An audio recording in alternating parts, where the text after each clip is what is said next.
have clinched the playoffs in back-to-back seasons for the first time since 05 and 06. No hype, no filter. Just the truth about your teams, your city, and the people who care about it most. The reality is the expectations are higher now for this club than they were in 2019 and 2020 when the Padres hadn't made the playoffs that many times. He's been here. He knows this city. And now he's leading the conversation every single day. Live and local on 97.3 The Fan. This is fun. We're doing this for fun. This is fun. Have fun. Enjoy the fun with us having fun. Now, here's Braden Surprenant. Well, it is not Braden Surprenant today. It is Matt Skraby, and I will be taking you through Braden's show today from 10 to 2. He'll be back tomorrow, so I am just filling in for the day. Got Frank Marchese here with me as well. And I'm just going to tell you what Frank and I were talking about before the show, just so that we can stall a little bit more until we have to talk about the Padres. But there are two different types of chairs in this room. And there's one with like armrests that Frank is sitting in, and I always sit in when I'm over there. And then there's one without armrests, which I'll put over here in the camera if you would like to see. Now, the one without armrests is very high. Like, I'm over the computer. And so I started screaming and yelling about where did all these chairs go? Why does everybody keep changing these chairs? And Frank said, what did the chair ever do to you, man? What did the chair ever do to you? I said, can we stop like harping on the chair for what it does in its recreational time over the weekend? Like, I don't want to. If it wants to be a little high, then let it be a little high. It's a long weekend for the chairs. Look, I'm going to get the other chair, and I'm going to show everybody how much higher this chair is. Look at this. I am like over the computer. I have to raise the microphone for it. You look better in the camera, though, with it. Do I? Yeah, you do. You're sitting higher in the camera. All right. In the break, I'm going to maybe do it better. Yeah, I guess here's what I'll do. I'll put the camera down. If you want to watch the show, you can just go to YouTube. Search Braden Surprenant Show, search 97.3 The Fan. You could also listen on the Odyssey app if you go to 97.3 The Fan or 97.3thefansd.com. Well, not the weekend I think we were all looking for. I was hoping to have a more fun show after a Padres series win over the Mets, but that's not what we're going to get right now. We're going to have to talk about the bad. And I think people know enough by now that I'm usually someone who tries to look at the bright side of sports and the Padres. But after this weekend, Frank, I cannot find much to be excited about. The one thing I'll say, Freddy Fermín was great this weekend. Freddy Fermín is leading the Padres offense in the last two games, Frank.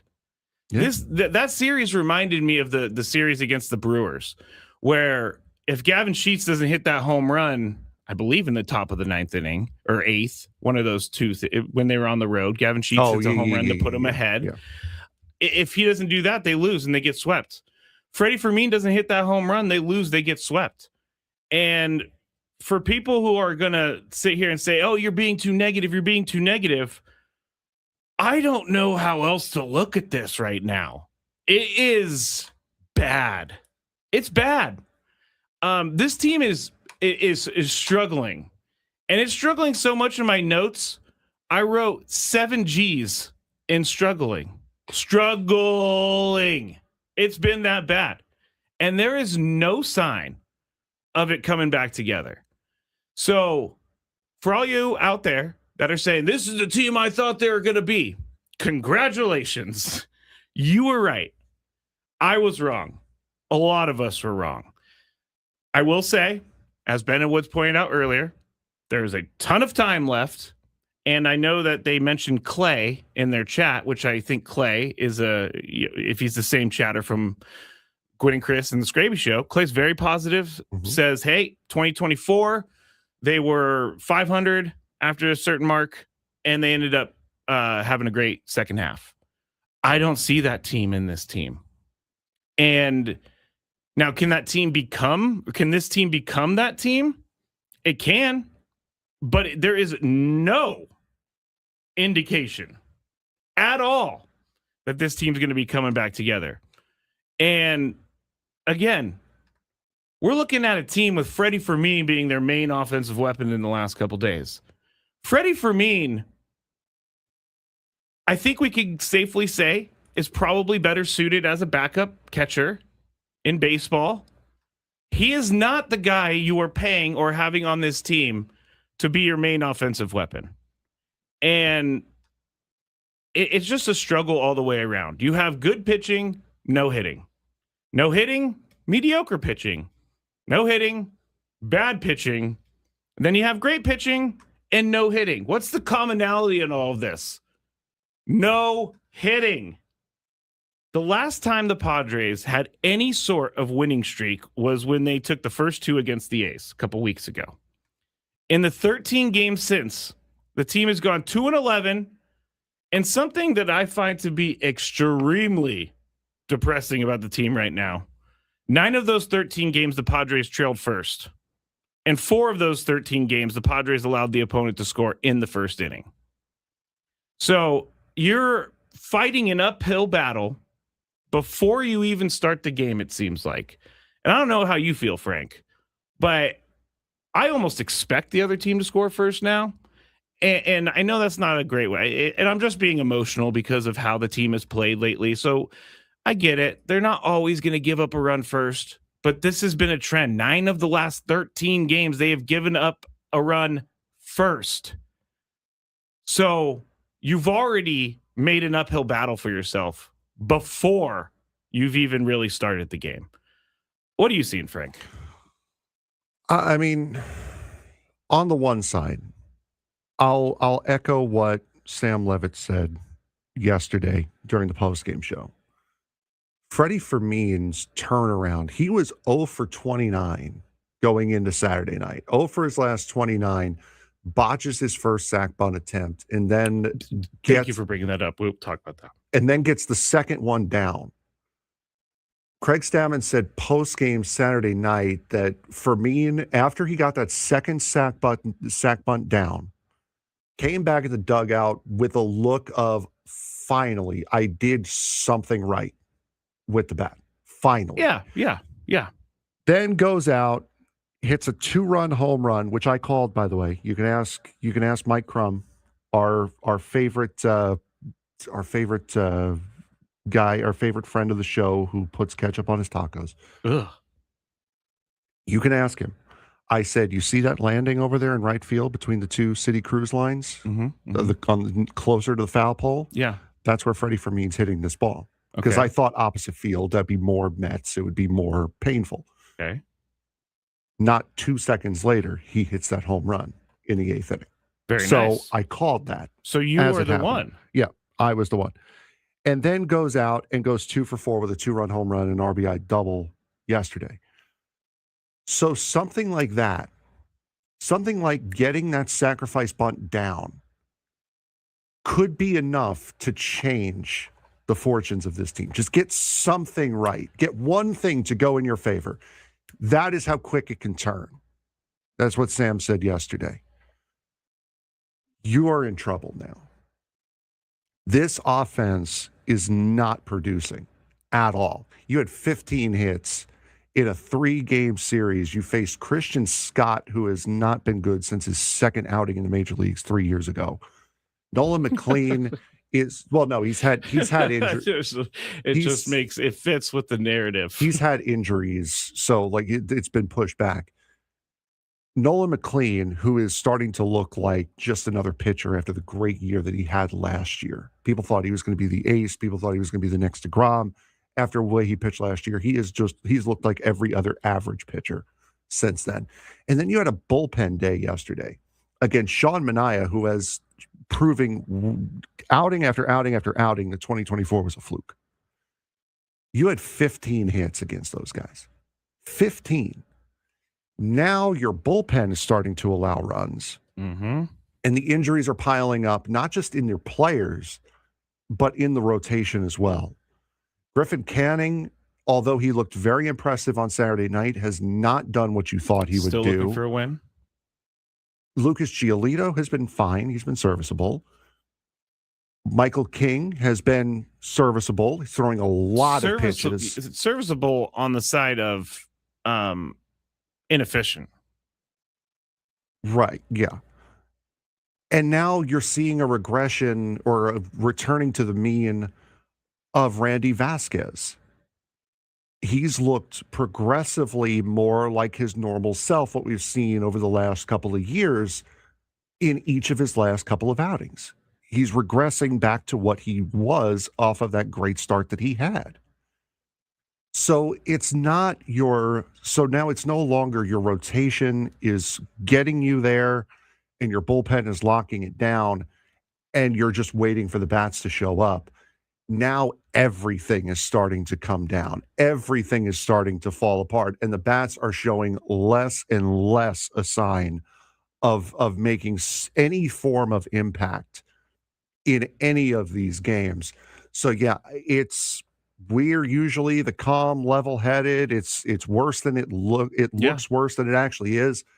For me, at least, I'm starting to panic a little bit.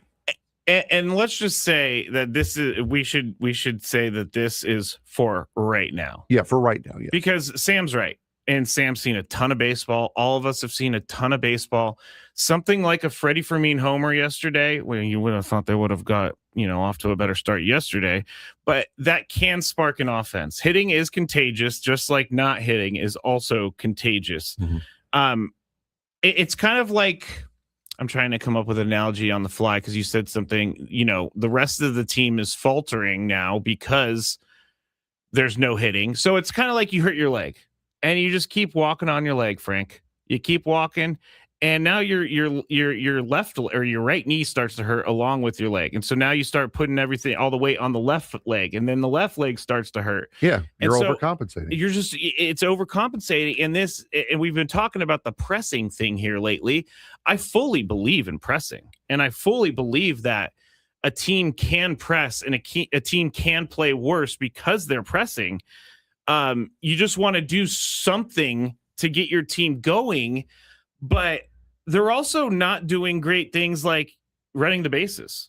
Yeah, and that's Fernando getting caught yesterday. I have no idea what was going on there. You need base runners in that spot. You were down 7-2. All you need in that spot are base runners. And Fernando, getting him from a 2-run home run doesn't do a lot of good when you're down by 5. It does a hell of a lot more than a solo home run does. So Fernando, you can tell, and we saw it starting last week, Fernando is trying to do the job of all 8 other guys because he's actually hitting. He is actually producing. Now he's trying to score 5 runs every time he gets on base. That's not, and I understand that Stammen said yesterday they preach aggression, but you also have to know when to be aggressive. It's smart aggression. Exactly. That's a spot where Fernando has to realize I am more valuable on base, not on third base. Yeah. And when your team is losing like they have been, when they're 2-11 in their last 13, those mistakes become much, much, much bigger mistakes. Mm-hmm. Granted, we don't really know what would have happened with Fernando, but anything put in play allows him to maybe score. So you can't. Fernando's been making those mistakes lately, and how can I be mad at Fernando? He's actually starting to hit for average now. I mean, Freddy Fermín has more home runs than Fernando Tatis Jr. does. Like, that is completely insane to me that Freddy Fermín has more home runs than Fernando has. And I see Prolific on the chat, which Prolific is one of the most negative Padres fans out there. No, he's been okay. He's also the guy in our chat that says 97 wins loading every time they get on a 3-game winning streak. Well, okay, that's a lot of fans. It's an emotional game, but Prolific is saying that stop protecting the manager, hitting coach, fire sale. Eric Grupner is sleeping behind the wheel. Huh? Like, I don't get this argument. I don't get this argument. Now, if we're talking hitting coach, I've said it for weeks.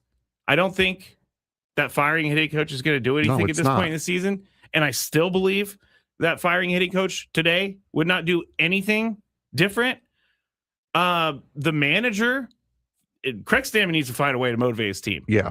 He needs to find a way to light a fire. And I talked about this in spring training.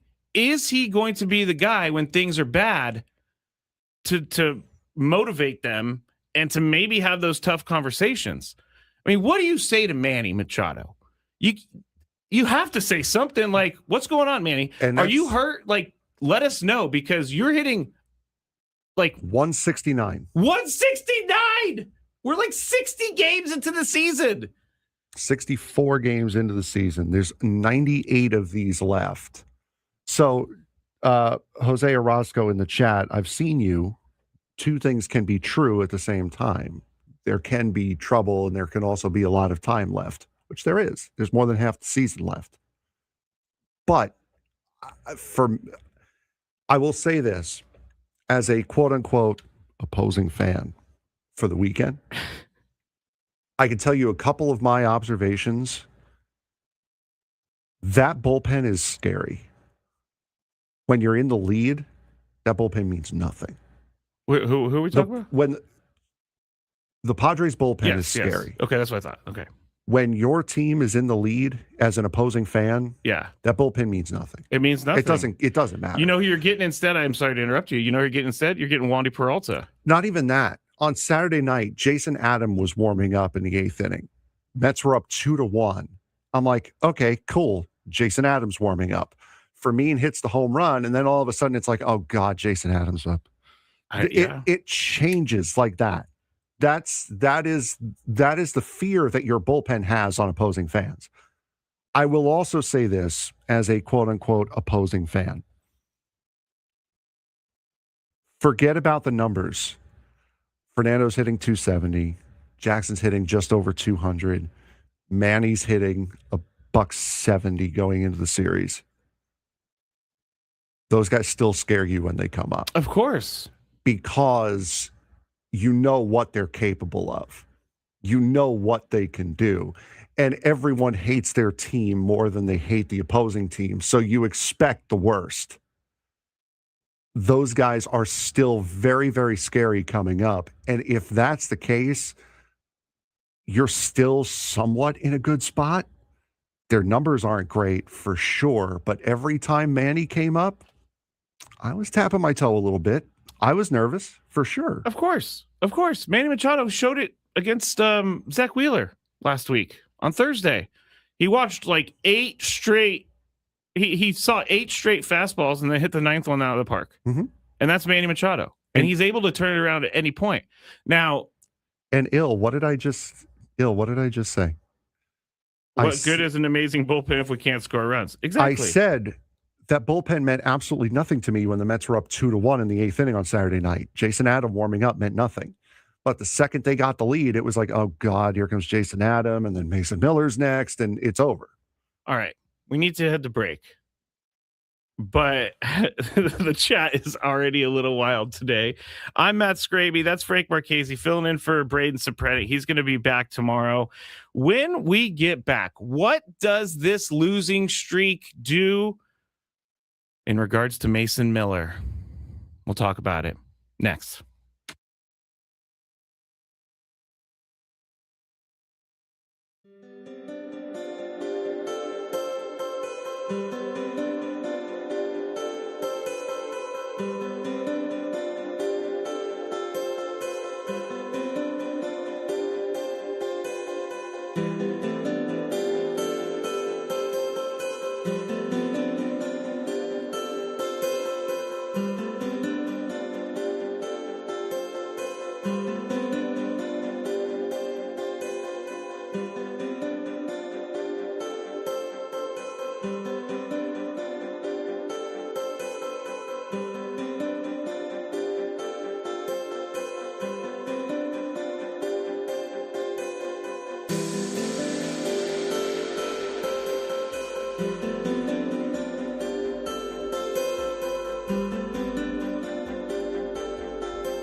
This kind of mimics how I feel, just sad. If I still was drinking, Frank, last night after the game, I would have. Don't say that. No. If I still was drinking, I would have gone out to my porch that I don't have, and I would have sat there longingly. Sat in my rocking chair that I don't have. Sat there and had Lucky play the banjo while I was out there, and A banjo he doesn't have. he doesn't have, and I would just longingly drink a beer and look out into the street or the Look out into the field that's not in front of my house. yeah, that's not in front of my house, and just kind of watch the sun go down and contemplate life, because that's how I feel about watching the Padres sometimes. It's not great. Chat is not great either. Nope. I understand why people are losing their mind. By the way, Frank and I are broadcasting live for the Bill House Studios, where we know how. Maybe we need to put the Bill House like clubhouse or something where they know how. Just trying, Frank. We're also going to give out a Xander Bogaerts bobblehead a little bit. No, we're giving away tickets to tickets to the bobblehead. Tickets to the bobblehead game, which is tomorrow night, I believe. All right, I misunderstood that. Yes, it is tomorrow night. So we'll have some tickets to the game a little bit later. I went to break talking about Mason Miller because that's the new huge, not rumor, because there's no like real truth to anything, but that's the new talking point is Padres need to trade Mason Miller. Windows closed, rebuild now. Unless you're giving me a guy who is major league ready right now and can hit right now, trading Mason Miller does nothing for me. With a lot of control as well. With a lot of control. And I think that's probably AJ Preller's, it's probably his best selling point on Mason Miller, because he's not going to be able to be a free agent until like 2030. So he's under arbitration for the next few years. They have a controlled price on Mason Miller the next few years. You got a guy who is probably the best closer in the game right now. I'm a little concerned that his lack of pitching, because they haven't had any situations for him to pitch in, is kind of messing him up a little bit. But I cannot trade Mason Miller for prospects. Can't do it. This is not the window. If you're going to trade for prospects now, you might as well just give up on this iteration of this team, because yes, you could find another closer, Adrian Morejon. He's not as locked down as Mason Miller. Jason Adam, he's not as locked down as Mason Miller. And now if Mason Miller was going to be a free agent next year, I'm going to change my tune on this. But he's not a free agent next year. He's going to be under control through 2029. I don't see why you trade him unless you're getting a deal that is just so good you cannot turn it down. And I heard something last week. That was because people argue, well, how is he going to be a closer and get saves if he can't ever close and get saves? Well, Trevor Hoffman was on some pretty terrible Padres teams over the years. And I'm pretty sure that he had a ton of saves. So the saves are going to be there. The Padres are going to win at least 70 games, knock on wood. So he's going to have opportunities for his saves. But I don't think this team is just going to win 70 games. I think this is a very, very, very, very, very bad stretch. And I am concerned that this stretch is how this team is. But until the All-Star break, I got to give them a little bit more time. Got to. And now I'm saying are we going to be sellers or buyers? I'm almost thinking this team's going to be buyers. They know right now that this is their best chance. And so they have to take advantage of it, and they're going to buy. They're not going to sell unless they're dramatically under 500 by that point. What do you think, Frank? I'm not reading that name in chat, but someone in chat said, when are these guys going to realize that the hitting coach is the problem? Not reading that name. Oh. In 2021, when the Padres weren't necessarily hitting all that well, was it Damian Easley's fault or was it the players' fault? No, it was Damian Easley's fault. You've had mostly the same players 2022, Mike Bradar was your hitting coach. Mostly the same players. Was it his fault or was it the players' fault? No, it was Bradar's fault. Last year, especially last year, whose fault was it? A lot of the same players. Whose fault was it? It's Victor Rodriguez's fault. Well, this doesn't fit your argument because now he's in Houston and they can't hit either. Now you have they're top. They were top 10 in hitting. I know. Yordan Alvarez is hitting over 300. Now, again, mostly all the same players. Now, whose fault is it? Steven Souza Jr.'s fault. With mostly the same players through that entire tenure, through that 6-year span, mostly the same players, 4 different hitting coaches. At what point does it become the player's problem? At what point does it become the player's fault that they're just not hitting? It's been, in my mind, the player's fault. Thank you. They're the ones who are up there. And what does coaching do? I've really looked into this. I've asked people. I've read different hitting coaches' stories across baseball. The hitting coach is not there to swing the bat for you. I didn't know. The hitting coach, I was going to say I didn't know that was a thing, but obviously I did know that was a thing. The hitting coach is there for approach, for it to help you break down mechanics, to help you get a good game plan, to help put you in the right spot. Now, every time a player is asked about the hitting coach in the Padres clubhouse, obviously they're going to defend him. They feel like they have the right stuff. And you know what they say? It's not his fault we're not hitting. So it's amazing to me how we blame everyone else, or some people blame everyone else but the hitter, the guy who's actually swinging the bat. Steven Souza Jr. could be like, hey, this guy throws fastball high and away every single time, every first pitch, and they'll still swing at it. Yeah. So how is that a hitting coach thing? If you want to just ceremoniously fire someone, now I can understand this. If you want to prove, hey, this is a serious situation for our team, and we need to make things happen, and we're not messing around, Steven Souza, you got to go. I can kind of understand that. Do I think it's going to help? No. No, it's not going to change a thing. It is not going to change a thing. And everyone, I keep seeing it all the time. I saw it in the chat earlier today. Oh, get Albert Pujols as the hitting coach. The players respect him. Again, I'll use the same analogy I used on Friday for those of you who weren't listening on Friday.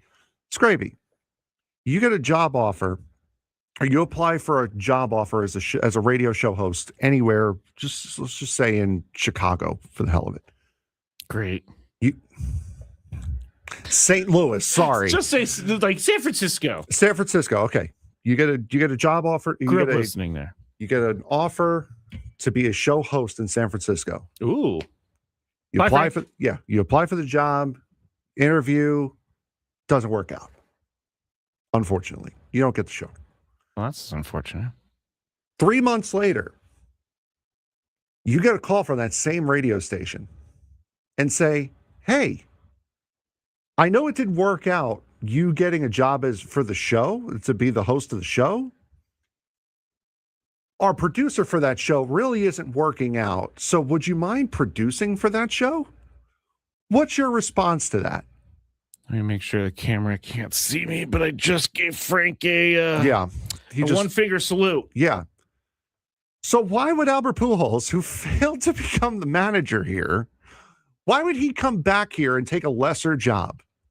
Why would he do that?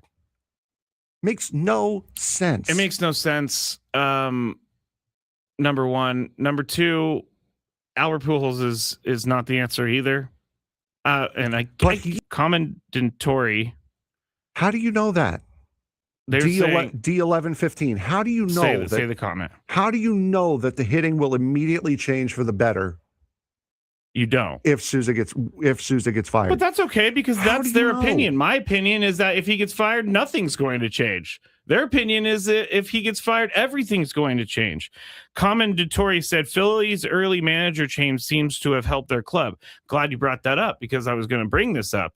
The Phillies manager change was a completely different situation.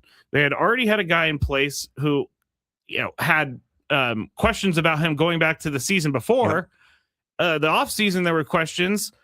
things weren't working out, so they made the change. That's a completely different situation. And what happened? They started winning because they started to play lighter opponents in their schedule. They started to play the Marlins right after that. They started to play the Pirates, who aren't great. They started to play all of these weaker teams. Arizona, when they were still awful. San Francisco, they played. They started winning games that they should have won anyway. So was it the manager change? Was it the Phillies getting Don Mattingly as their manager? Or was it the fact that the schedule got lighter? Probably, which one was it? Maybe 75% schedule, 25%, 85% schedule, 15% manager. There's also, we got to go to break, but someone posted, I can't remember.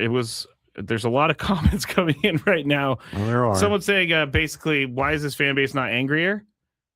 I feel like this fan base is pretty angry right now. Yeah, no, they're trust us. They're mad. I've done the best stiff arm with both arms I can until today, but watching them lose to the Mets, a series to the Mets, when they really should have lost, they should have been swept. Like, I'm not feeling great about it. I do know it's baseball. I do know there's a long season ahead, but at this moment, I can't even see that right now. So I'm going to go through some of the comments in the break. When we get back, Ramon Laureano, he is going to be, I think this news probably came out after you guys got done with your show on Friday. Oh, about Laureano. Yeah. Yes. So the midday folks haven't had a chance to hear about it. We'll talk about Ramon Laureano. And we'll talk about what needs to happen for them to fix this next on the Braden Surprenant Show, 97.3 The Fan.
All right, back here on 97.3 The Fan.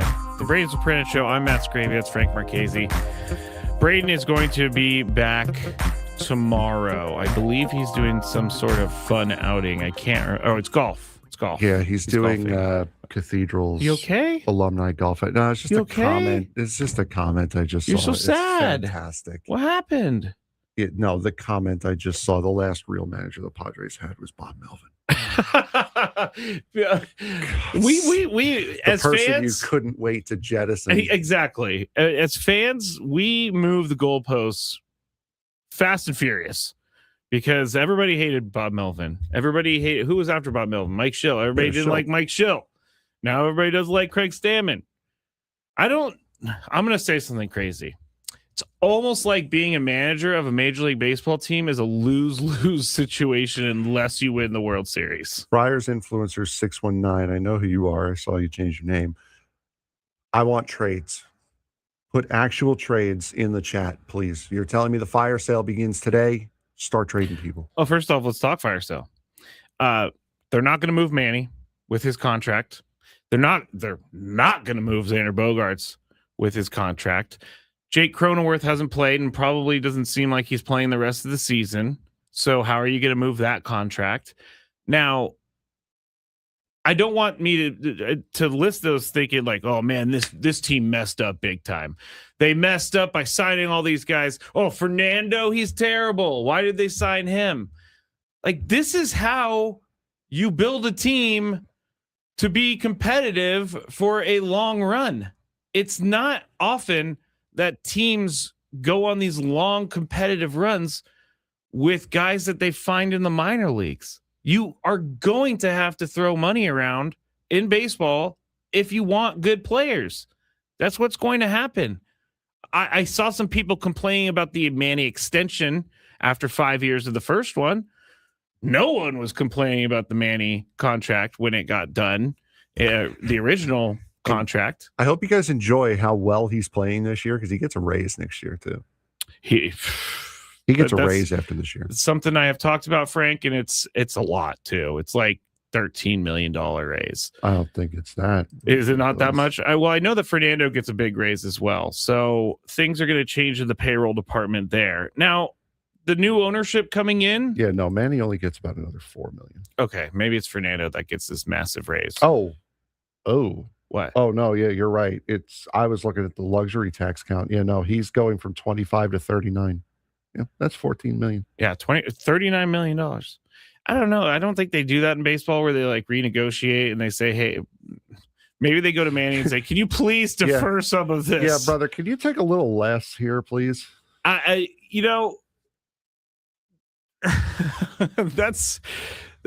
hard to swallow. I gotta say. It's getting a $14 million raise for hitting $169, especially for what we're seeing right now. That is a depressing number. Let's see how the year ends before we go off that deep end, because I honestly don't know if I can handle that at this moment in time. We've got so much as Padres fans right now that we need to just take it as it comes, one day at a time. I heard Wood saying, just win today. That's what they got to do. I also heard Wood saying, which I thought was really funny, and it got me to chuckle on the drive down, the Reds are waking up after a 4-game losing streak going, oh yeah, we're playing the Padres today, kind of thing. Andrew Abbott on the mound. He always is great against the Padres. We still do have a game tonight, everyone. So we'll get you set for that as we go along. Death by Palm Tree wants to know, Skraby, do you think dad bods are in this year? Dad bods are always in. Yeah, I've heard dad bods are in for a while. I gotta say, I ate way too much over the weekend. I feel like I am 4,000 pounds because of the California burrito that I ate. I'm 41 years old now, realizing, Frank, cannot eat like I used to. So no, I'm going to have to change things again about my diet. But that California amazing. It was so good. I haven't had one in a really, really, really long time. Okay. All right. We'll get back into it. I'll go back to the comments a little bit later. There was a comment that I thought was kind of funny, and it was to all the people who are blaming the hitting coach. It's similar to the people whose kids get in trouble all the time, and you blame the teacher for it. You don't blame your own kid. I feel like that's very similar. There. For whoever said people are not angry enough, there are some angry people. All right. Ramon Laureano is likely going to miss the rest of the year after undergoing surgery to repair a torn labrum in his right hip, Craig Stammen told everyone Friday, which was a massive shock to us on Gwen and Chris when we found that out, because we were expecting Ramon Laureano to come back in the next couple weeks or something like that. But here's what I learned over the weekend that I don't know is the greatest thing in the world, but Stammen said that Laureano did not inform the Padres that his hip was bothering him until last weekend. The outfielder subsequently saw the same specialist he visited in 2021. And so basically he's been dealing with this for 5 seasons now. He got some sort of shot in his hip a few years ago to try to get through it without having to do surgery, but he needed the surgery. This is a big deal because I wish he would have said something to the Padres. There's no contingency plan for someone to miss the rest of the year. Now, you always have injuries. This seems like a controlled. This seems like an injury you can plan around. Like, hey, guys, my hip is really hurting in spring training. I'm going to give it a go. Let's see how it goes. And then if it doesn't go great, then you already kind of had a contingency plan. Here's my main point in this segment. The Padres have to make a trade now. Padres have to make a trade for a bat now. And the bat the pitching now is secondary, because they will not win many games if they just continue to put Jace Bowen and Bryce Johnson in the outfield. They're not. It's not an option for me. Like, they just don't have the guys in the minor league system that are ready to be a player that's going to at least contribute half of what Ramon Laureano was to contribute. I just, if the Padres are serious about trying to salvage this season, which I know that they are, I have to assume that a trade is coming, because there's no one on this roster right now that is able to step in and to carry the load like Ramon Laureano did. And this is a big deal to me. This is a huge deal to me, mainly because it's something that could have been avoided. I'm not a fan of keeping injuries secret, but at the same time, Laureano knows his body. Taking that out of it, though, the Padres have to make a move. They have to be reactive to this, Frank. Yeah, and now you've also got it piled on with Miguel Andujar, another potential outfield option, now hurt as well with his hamstring yesterday. This makes more sense as to why Jace Bowen came up, because if it was just going to be about a week or so, you could bring up Samad Taylor. He's a quadruple A kind of player. Yeah. He's played at both levels, keeps going back and forth between both levels. Too good for triple A, not good enough to stick in the majors. And he showed he could play yesterday. He laid some leather out yesterday. You could have brought him up instead of Jace Bowen when Laureano originally got hurt. To bring up Jace Bowen, you knew that he was going to get some playing time because he's a prospect, 25 years old. You had to select his contract the same way you did with Samad Taylor. This kind of makes more sense as to why Jace Bowen was the first one to come up, is because you knew you needed a longer term replacement. But Jace Bowen, over the course of his first couple games, he's 1 for 12 so far this season, and just his struck out. What are his strikeout numbers here? He's probably got at he least struck 6. out 6. Yeah, he has struck out 6, which times. Was known. Chris and Tony and I have said it when he got brought up. Like, he hits for power, which we haven't seen yet, but he also strikes out almost half the time. Yes. Mm-hmm. So that's the downfall you're going to get with Jace Bowen. But Jace Bowen is not. I mean, Jace Bowen was in other organizations, and I'm not trying to rain on Jace Bowen's parade, but deep down, he probably knows too. Hey, I need to pick this up, or else I'm not going to be on this team much longer, because this team can't hit, and I'm not hitting too. So I need to figure something out. But Jace Bowen, Bryce Johnson, and I know he doesn't play outfield, but Sung Moon Song. I know Sung Moon Song is going to be a work in progress for everyone, but you cannot go the rest of the season with the outfield looking the way it is. I also just saw a comment.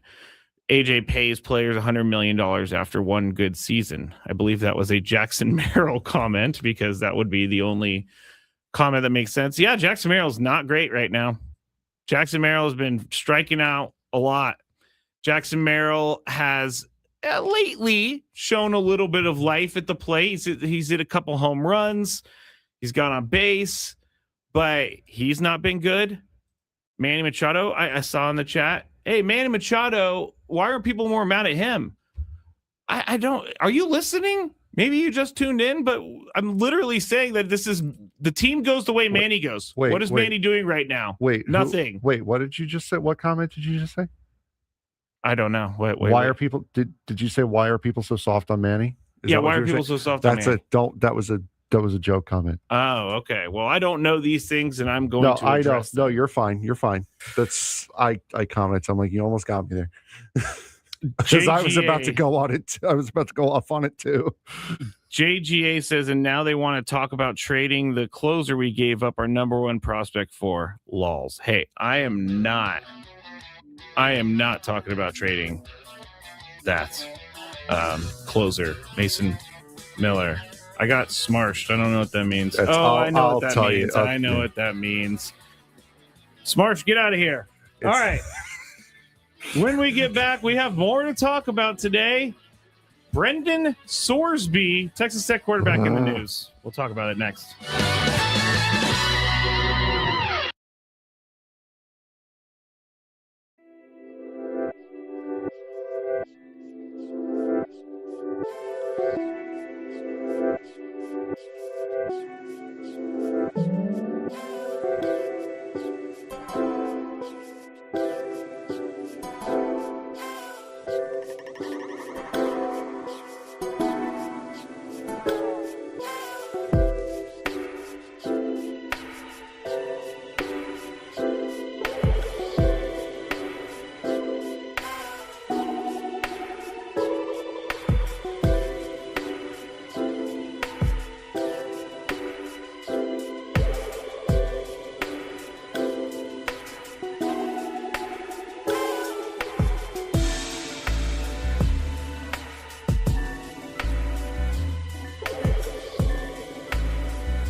Back here in the Bill House Studios, where we know how, 97.3 The Fan, Matt Skraby filling in for Braden Surprenant.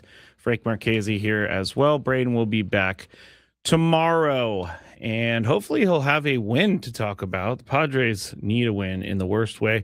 And you know what, Frank? I really think the Padres need a win when they actually, when it feels like a win.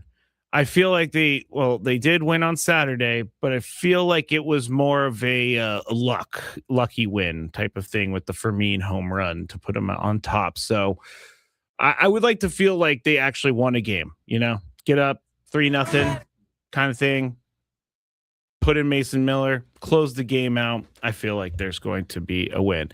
All right, we're going to talk about Brendan Sorsby here in just a second, but I have to. I was really late today. I like to be here at least. Well, for Quinn and Chris, I'm usually here around noon or so for the 2 p.m. show, but I like to be here around 9:30 when I'm filling in for Braden. And I was very late today. I showed up at 9:51 a.m. to the point where that's late for me, very late. Like, I feel uncomfortable showing up that late, but I have a very good reason. So my parents are away, and I'm watching the dogs in the house. And so I got Lucky, and then I got my parents' 2 dogs. And Lucky and the other 2 dogs, they all get along. They're all friends. They all play. They actually get a little crazy sometimes when they're playing together. But here's what I saw on my way out of the house today. I took a shower, was coming downstairs, getting ready, putting my lunch together, and out of the corner of my eye, I see something flying in the air, Frank. Flying in the air. I'm like, what is that? And I go look, and it's Lucky, my dog, who has ripped a big hole in a potting soil bag and is throwing the potting soil bag in the air like it's the most fun thing that he has ever done. A full potting soil bag. I have met Lucky. Yes. As his attorney. His attorney. As his attorney, Lucky is innocent. How is he? I caught him with my own eyes. Different dog. It was a duplicate. Yes. It was a glitch in the matrix. Yes. That was not Lucky that you saw.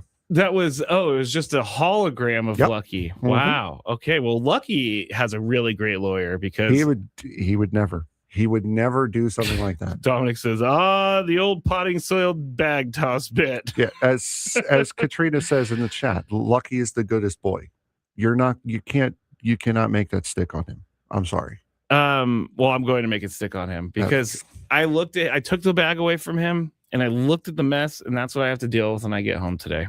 That's what I have to deal with when I get home today. Okay. Augie says, dogs. Liz says Lucky is innocent. Dogs can only be guilty of one crime, being too cute.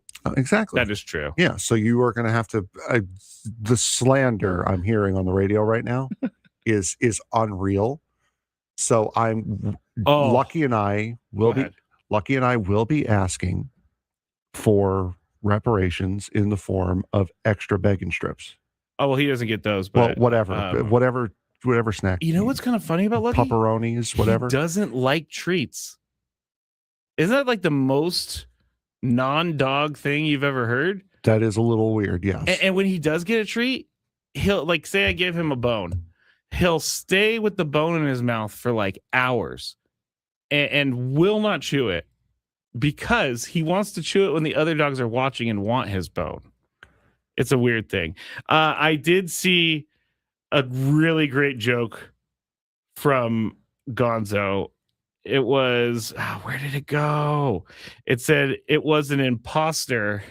IMPAWSTER. I love that. Good one, Gonzo. But yeah, so it's Lucky. He did it wrong. Liz says he gets extra snuggles. Yeah, probably. You know what? He gets a new favorite chew toy.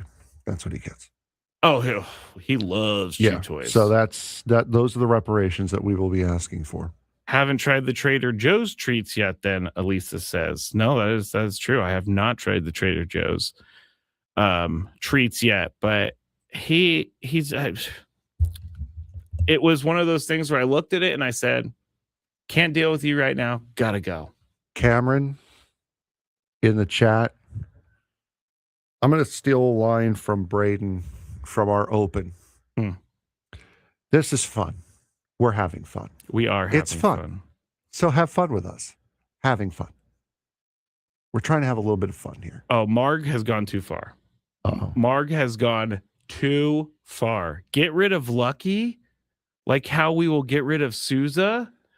I'm not going to block you, Marg, but we're close. Yeah, we're getting there. We're getting there. You ever talk about me giving up my dog Lucky again? It's not going to be a good day for you. I love that man. Wait, don't save that clip. I love that dog.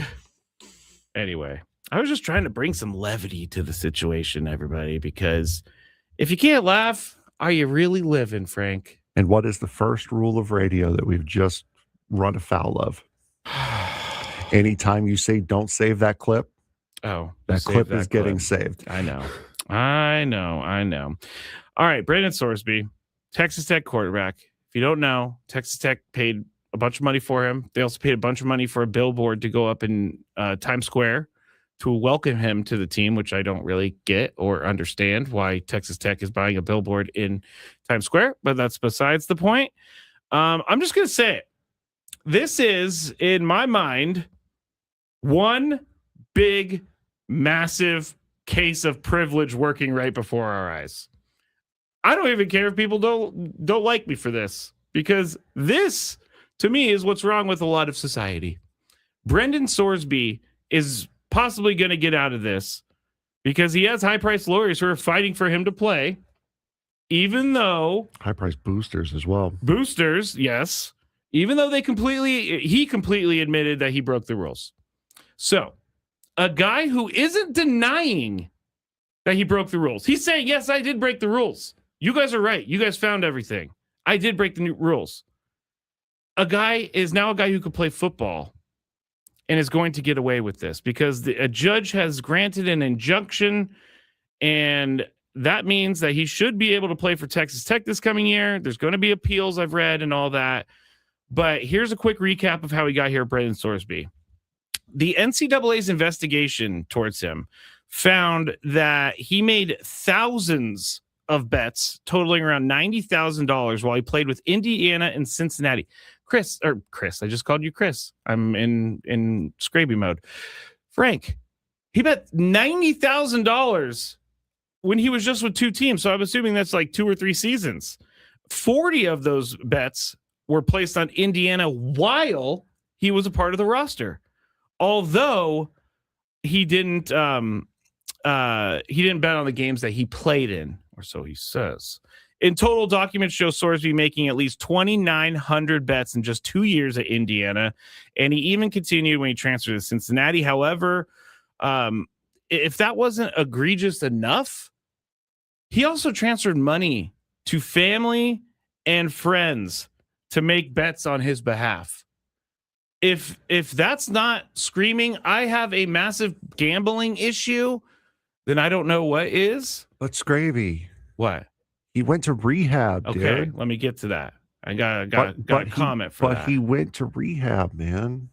That wipes wipes his past away.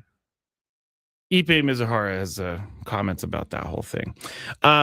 If he does play this year, Frank, which there is a possibility that he does not, if courts and all that stuff, we're headed down an incredibly slippery slope, and I'm honestly dumbfounded and disappointed in many different aspects of this. First and foremost, I'm disappointed in Brendan Sorsby for betting as much as he did.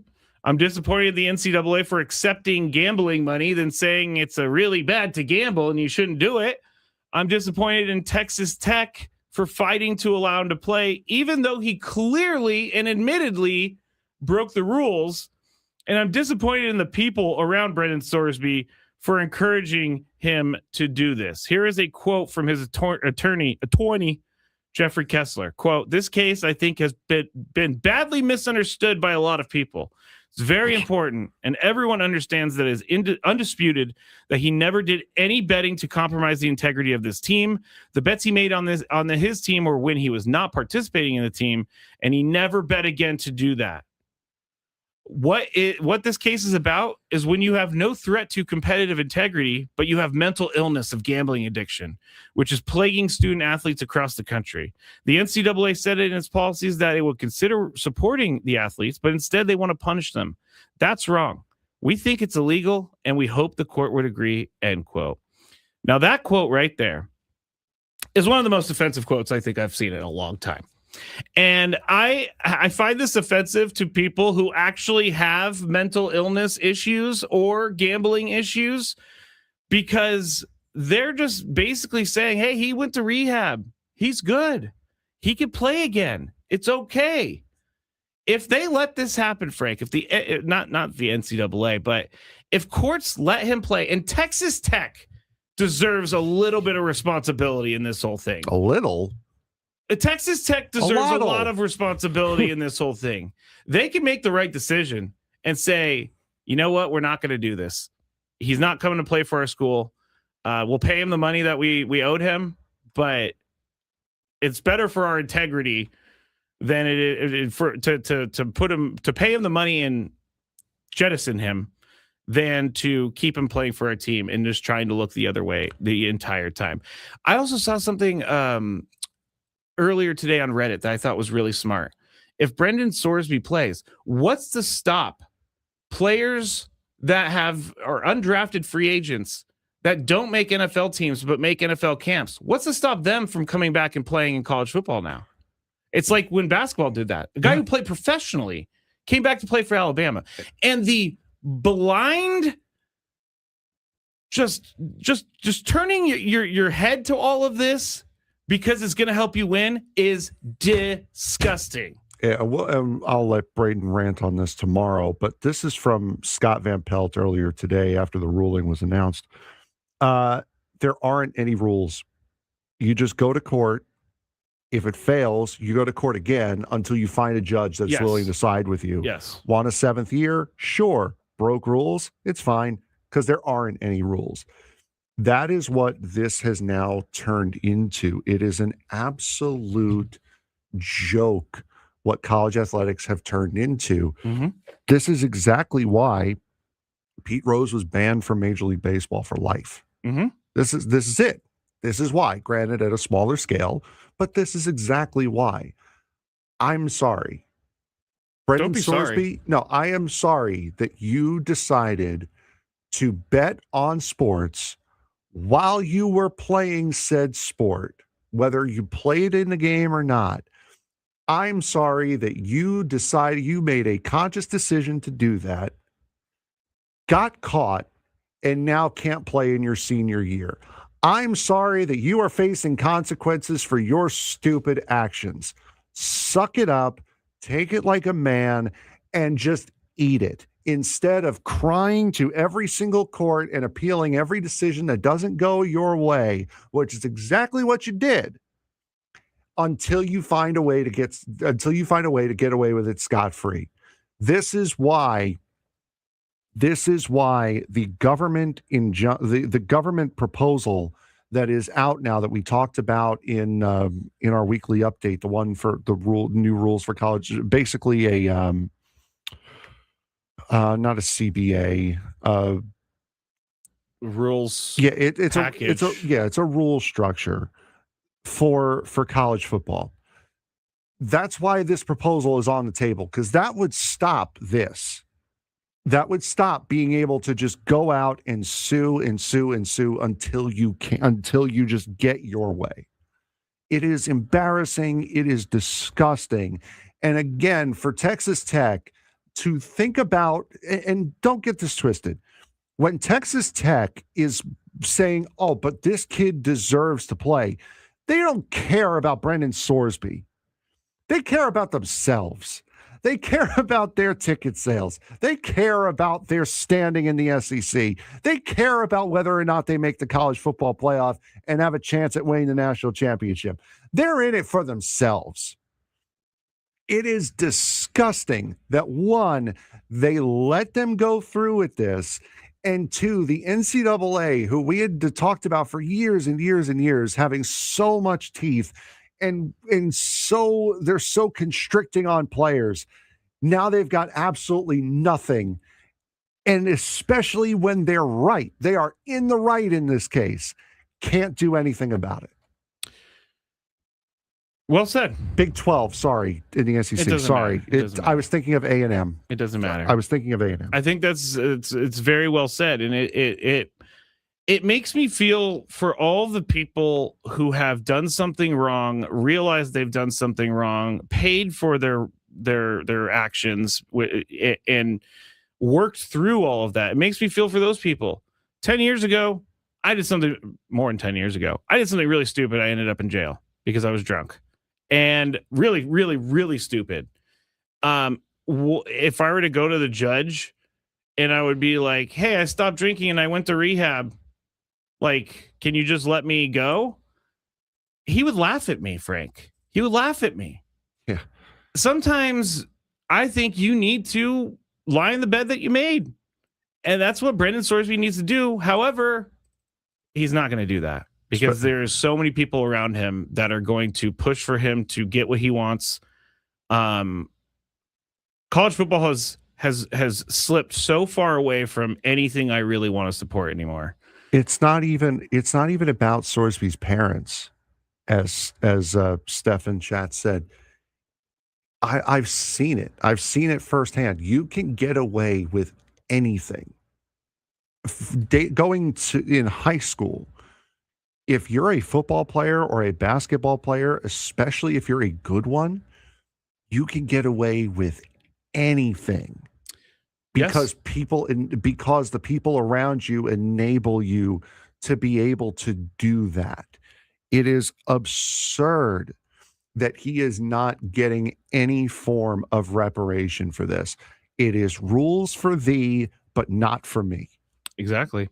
And what's to say when the next player gets caught for gambling? And I read an article about some basketball players at a small school who are in prison right now because they fixed games. If I were a college football player right now, I'd be putting as many bets down in the college baseball World Series as I possibly could, because you've just been shown that it doesn't matter. By the way, they can never, if they allow him to play.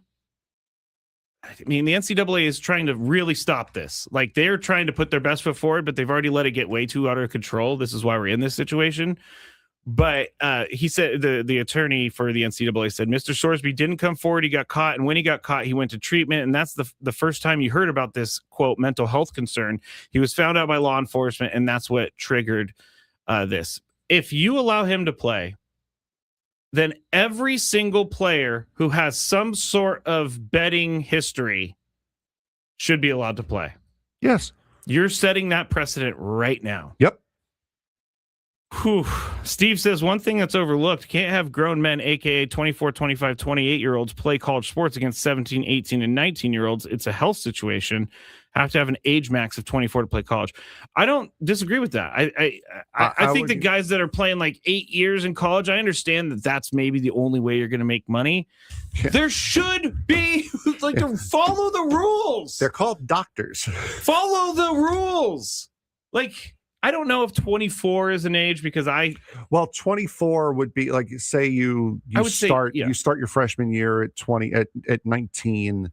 If you have a summer birthday, you start your freshman year at 19. That's 5 years. So yeah, that's your redshirt year plus 4. So 24, I can see. BYU's entire team is made up of 25-year-olds. Hasn't that been the way for a while? Just because of Mormons just age differently. Well, from what I've heard. Okay, we're just gonna move. That was a joke. That was a pure joke. Man. The world we live in these days. We got the Padres. Freddy Fermín's on top of the offensive world. We got a guy who gambled on his own team who's going to be able to play college football this year.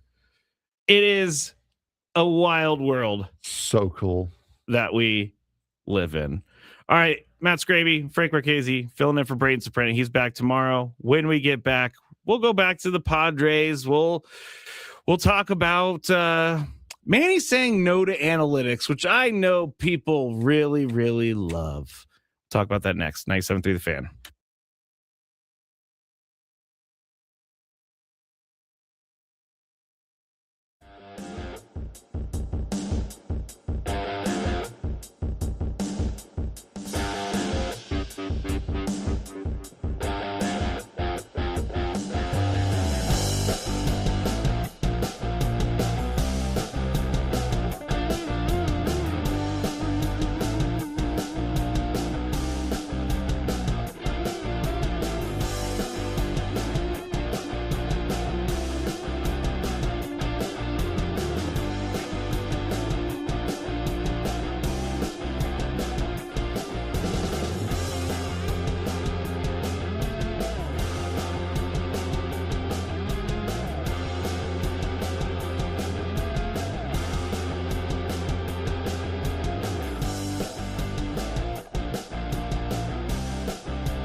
I know we're doing a lot of dog talk today, but I think corgis have a bad name.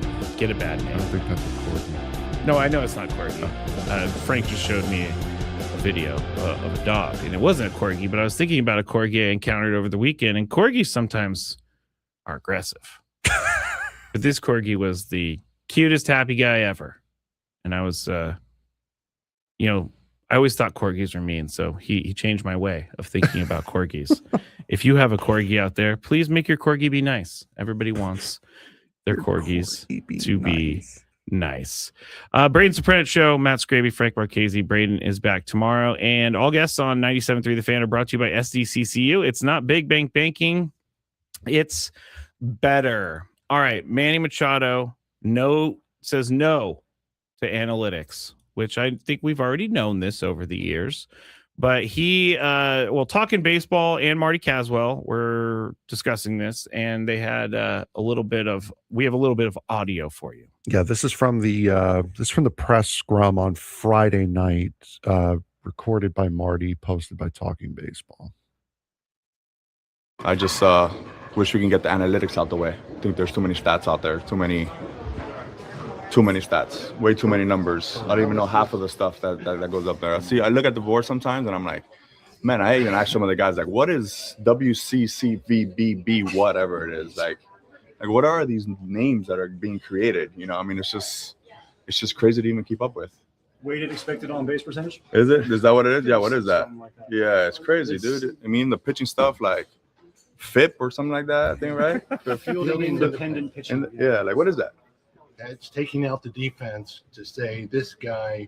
All right, doesn't- so why would you have that stat? to Isn't show baseball- how much of a stud a guy really is. Yeah, but it takes a team to win a ball game, and not just one person. I think Yeah, it's Yeah, I one would- person could be that guy, right? So one person could carry a team, but this is a team sport. You don't win a championship by just one player. It takes a whole goddamn village to do it. So why are we creating these stats for? You know, I think that's the problem with baseball right now.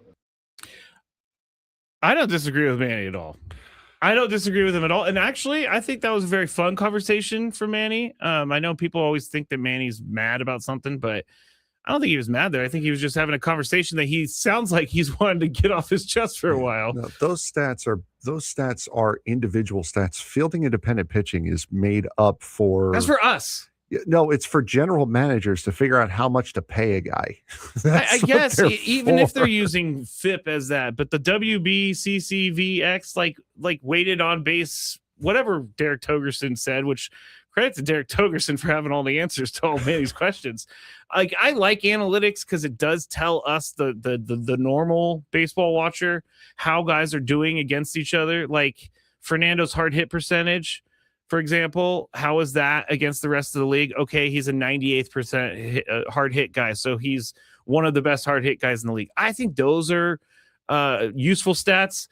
The stuff, though, the on base expected, I don't get that, and I don't care about that because that's all based on a fairy tale world in my mind. That's based on fake numbers. You're using an equation that someone made up that thinks is the closest way to detail how someone's playing, but I don't disagree with Manny here. I don't think we need all those stats. And if they're out there, whatever, you can like them if you want to like them.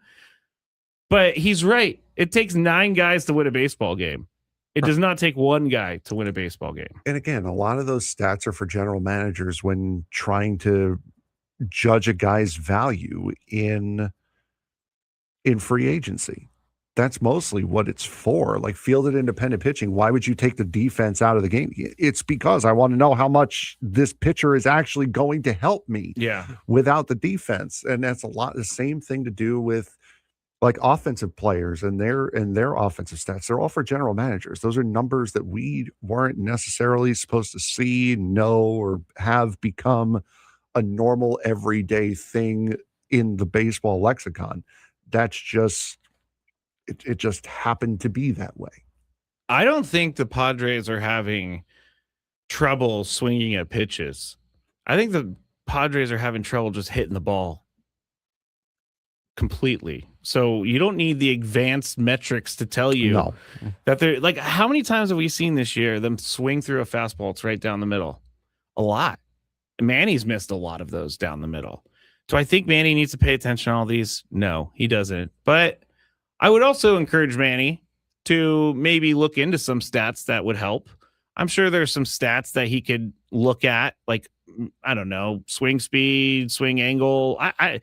I'm just throwing it out there. Those things are actual raw data numbers that you can use from a game. The FIP, again, is a number that's kind of made up. So, like, we don't need all of those to show that Manny is not hitting the ball right now. No, all you need is batting average. Yeah, I think the batting average stat, even though most people, or not most, some people don't pay attention to it anymore, it tells me a lot. The batting average stat and the OPS stat tell me a lot.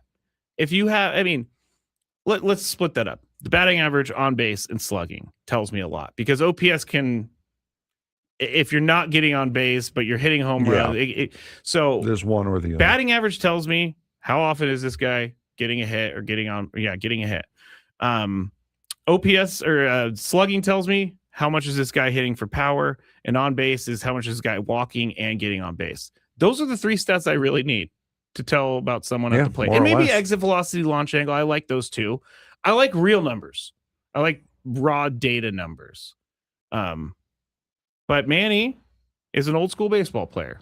He did say in this article from Dennis Lin too, like he said when he started coming up in the game, it was 91, 92, 93 mile an hour fastballs, maybe. Mm-hmm. Now it's 101. He said, quote, the game's evolving. It's definitely getting hard to play. It's definitely getting more strategic. I just wish we can get the analytics out of the way. I think there's too many stats out there. We already heard all that. So I agree with him in that regard, but also don't turn your back on it when you're not hitting. Because I think when you're not hitting and you're being being stubborn about something, I think that's the perfect time to look into the stats, is when you're not hitting and you don't think you need them, but not the stats that he really doesn't need. Not like that stuff. Like I don't care about somebody's X war on a Wednesday afternoon after they've sneezed at past 2:00 in a certain moon phase. I don't care. I'm sure Certain moon phase. I'm sure someone has that number somewhere. And I'm sure. It's probably a gambler. But just right now, your focus should be your batting average. You are batting 169. The team is batting 214. Worst in Major League Baseball by 15 points. It went into the weekend at 219. The team is not good right now. You've made me speechless. It's really hard. That see, you know what? Let's just get rid of all stats, Frank. Let's just get rid of standings. Let's get rid of everything. We're just watching exhibition games every day. You just faced the New York Mets, who, by the way, have the third worst batting average in baseball, team batting average in baseball at 230. 16 points better than you. Steph says maybe they need the torpedo bats. Do you know where Cincinnati comes in batting average? 29th? Oh, 27th. Oh. What their team batting average is? 230. All right. So we're going to get two really bad offenses tonight. And Ellie De La Cruz, I don't think is back yet. No, Ellie is not back yet. Sal Stewart is going to be in the lineup. And Sal Stewart, I remember last year, did hit a home run against the Padres in a game where they lost. So there you go. Manny says no to analytics, but we kind of agree with him. Matt Skraby, Frank Marchese here on 97.3 The Fan, filling in for Braden Surprenant. When we get back, the sports thread, and I did something to Frank that Chris does to me every single day. Stole one of his topics. We'll talk about it when we get back here, 97.3 The Fan.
All right, back here. Working for the FB. That remix of that song is not good. I said the same thing. I'm not a fan of it either. Thank you. The original song is great, and it was great in Remember the Titans. Remember the Titans has a great soundtrack, if you didn't know. Matt Skraby, Frank Marchese, here on the Braden Surprenant Show, trying to get through today's 4 hours, not cry about the Padres, not get mad at Brendan Sorsby's, the people around him, and look forward to tonight. We will at some point look forward to tonight because they do have a game tonight. Forward to the people on the floor below us. Yeah, what are they Messing around. doing? I have no idea. Because we're on the 6th floor here. Yeah. And so obviously we can't have anyone on top of us because we're the top floor. But I do feel a lot of stuff going on in the floor. It's Yeah, kind of weird. Anyway. All right. Let's just get into it. Let's get into it. The sports thread. Oh, that's what we're getting Yeah, into. I Got believe it. so. Yes. You know that group chat? The one that's always blowing up with the biggest sports takes, debates, and breaking news? You got barbecue back there, and you didn't invite me? Yeah, we've got that too. Welcome to the Sports Thread, where we break down the top 5 stories in sports, just like you would with your crew. Oh, no! Disaster! What a bad idea! No filters, no silence, just real talk. All righty. Our first topic of today was the fact that the NCAA had shut down Sorsby's thing, but then the judge decided to completely make us look stupid. So we changed it anyway. Greg Sankey pushed back on growing speculation that the SEC and Big Ten are exploring a merger or planning to form a college sports super league, calling those claims untrue. Sankey's comments comes as Congress debates sweeping legislation aimed at reshaping college athletics, including proposals that will allow conferences to voluntarily pool their media rights. While the SEC acknowledges that changes are needed in the rapidly evolving college sports landscape, Sankey said the conference has significant concerns about the bill and is evaluating its potential impact. His remarks underscore the growing tension between college sports leaders and lawmakers as both sides try to determine the future structure of the industry. Do you believe college sports is inevitably heading towards a super league made up of the biggest brands, or can the current conference structure survive despite the financial pressure reshaping the sport? I believe a super league or whatever is coming because that's how they can control everything. It just seems like the big conferences, the SEC, the Big Ten, mainly the SEC, are. He said there's no truth to the comments, but obviously they're getting it from somewhere. I understand why he said no truth because there's not really any hard set information on this. But am I wrong to think that there's bigger money in a super league, and so that's where they're going to go? I like the conferences as they are. I don't like the conferences completely running the show, seemingly just separate of the NCAA, and the NCAA is just going along with it. What college sports, I think, needs right now, especially, is they need kind of like what all the other sports do, which is you've got Major League Baseball at the top making the final decision, and the owners, the conferences, putting their input in and making the decisions that way, instead of just these conferences and schools going off and doing whatever they want. It's just absurd the way college does it. It really is. That's it. It's absurd. Number 2. One football team that has been in the news quite a bit as far as potentially moving is a team that we all know very well. It is a team that is known as The Bears. The Bears. Took a major step towards potentially leaving Illinois after their board of directors voted to advance stadium development plans in Hammond, Indiana. While no final decision has been made and Illinois officials insist they are still trying to keep the franchise in state, Indiana has emerged as the leading option thanks to significant financial incentives and legislation designed to support a new domed stadium project with The Bears. lease at Soldier Field running through 2033. The vote marks the clearest indication yet that one of the NFL's founding franchises could eventually relocate its home games across state lines. If the Bears ultimately move to Indiana but remain part of the Chicago market, would fans view it as a smart business decision or a betrayal of the franchise's historic ties to the city? First, they have to move to Gary, so I can call them the Gare Bears. It's one of the things that I need in life if they're going to move, is to be called the Gare Bears. Excuse me. Now, to answer the question, this is a complicated one. I can't speak for the Chicagoans, but I think it's going to be a betrayal. I think it's going to be let me rephrase this. Somewhat of a betrayal, because now you're going to be having to drive across state lines for it. I think Hammond, Indiana is actually closer to Chicago than where the Bears play now. No, the Bears play in Chicago. Or one of the proposed sites. One of the proposed sites. Yeah, one of the proposed sites. I know that they had one outside of Chicago in Illinois. They had one in Gary, Indiana, and then they had one in Hammond as well. Mm-hmm. This is just, all over. It goes back to the same thing. Like, teams want the money that a stadium produces, but they don't want to pay for the stadium. And now you have these cities that are just doing whatever they can to get these teams to build stadiums in their place. I think that it's a bad look. I mean, it's a bad look. And let me also say this. I don't know the exact deal that's being put forth between the state and the Bears.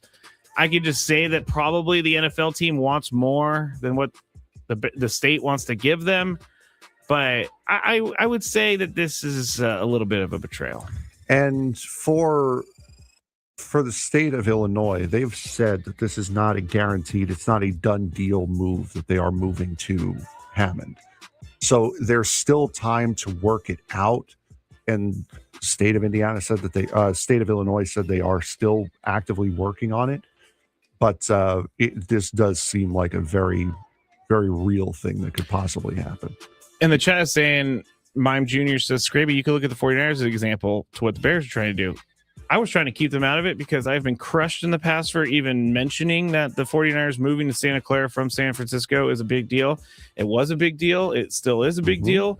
My aunt and uncle had season tickets for years and years and years. They had to drive an extra hour and 10 minutes to every single game now. So now it's a 2-hour drive to the game instead of a 45-minute drive to the game.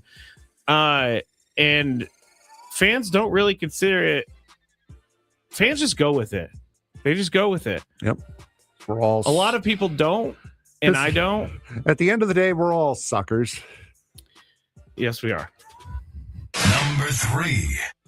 The Cincinnati Reds received encouraging news on 2 of their biggest stars as ace pitcher Hunter Greene is progressing faster than expected from offseason elbow surgery and could return before the All-Star break. Not tonight, not this week. Relax. Greene is scheduled to throw live batting practice and may begin a minor league rehab stint soon, accelerating a recovery timeline that initially projected him from mid to late May return.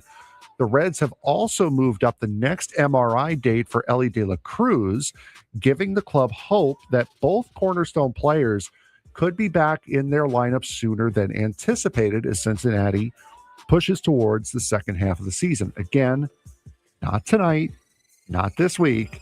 They're both out. If Hunter Greene and Elly De La Cruz return ahead of schedule, do the Reds have enough talent to make a legitimate playoff push, or is the gap too large to overcome even with their stars coming back? I have always liked the Reds. I've always liked this iteration of the Reds. Elly De La Cruz is doing better each and every year. He's striking out less. He's hitting for average more.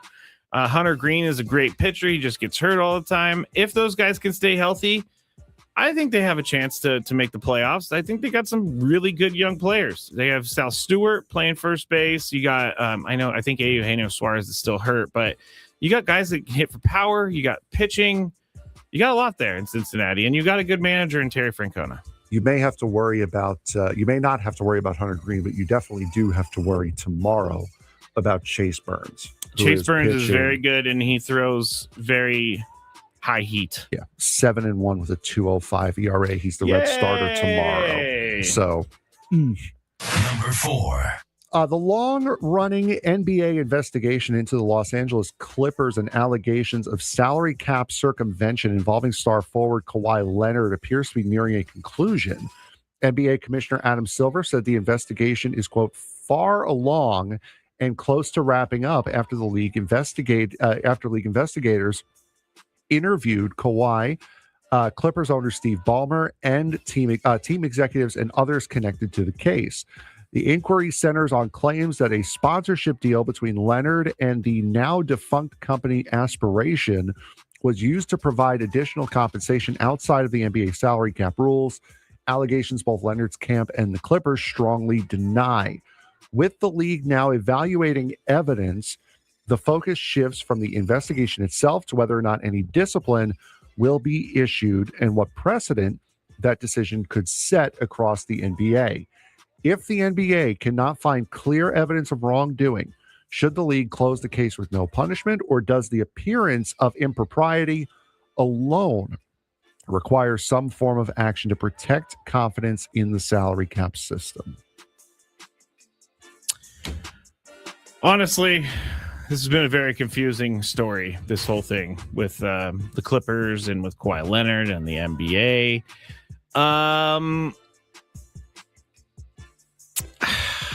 I think the NBA needs to they need to do something about this, because it's kind of clear to us that they were using this as some sort of signing bonus for Kawhi Leonard and circumventing the salary cap. So if this team is doing it, there's got to be other teams that have at least thought about doing it or are doing it. So I think the NBA needs to be pretty strict about this. You can't just be having Steve Ballmer call up a friend who, by the way, the company that the guy represented is out of business now. It's a whole massive bad thing. And the NBA needs to get away from this as fast as possible. MLB salary cap. Let's go. Number 5. Alexander Zverev finally broke through on the sport's biggest stage, defeating Flavio Caboli. In a 5-set thriller to win the French Open and captured the first Grand Slam title of his career. After falling short of his previous 3 major finals, Zverev took advantage of a wide open draw and overcame the 4th set tiebreaker loss before dominating the deciding set to secure the championship. The victory marks a career-defining moment for the German star, who has long been considered one of the best players to never win a major, and now removes that label with a breakthrough triumph win at Roland Garros.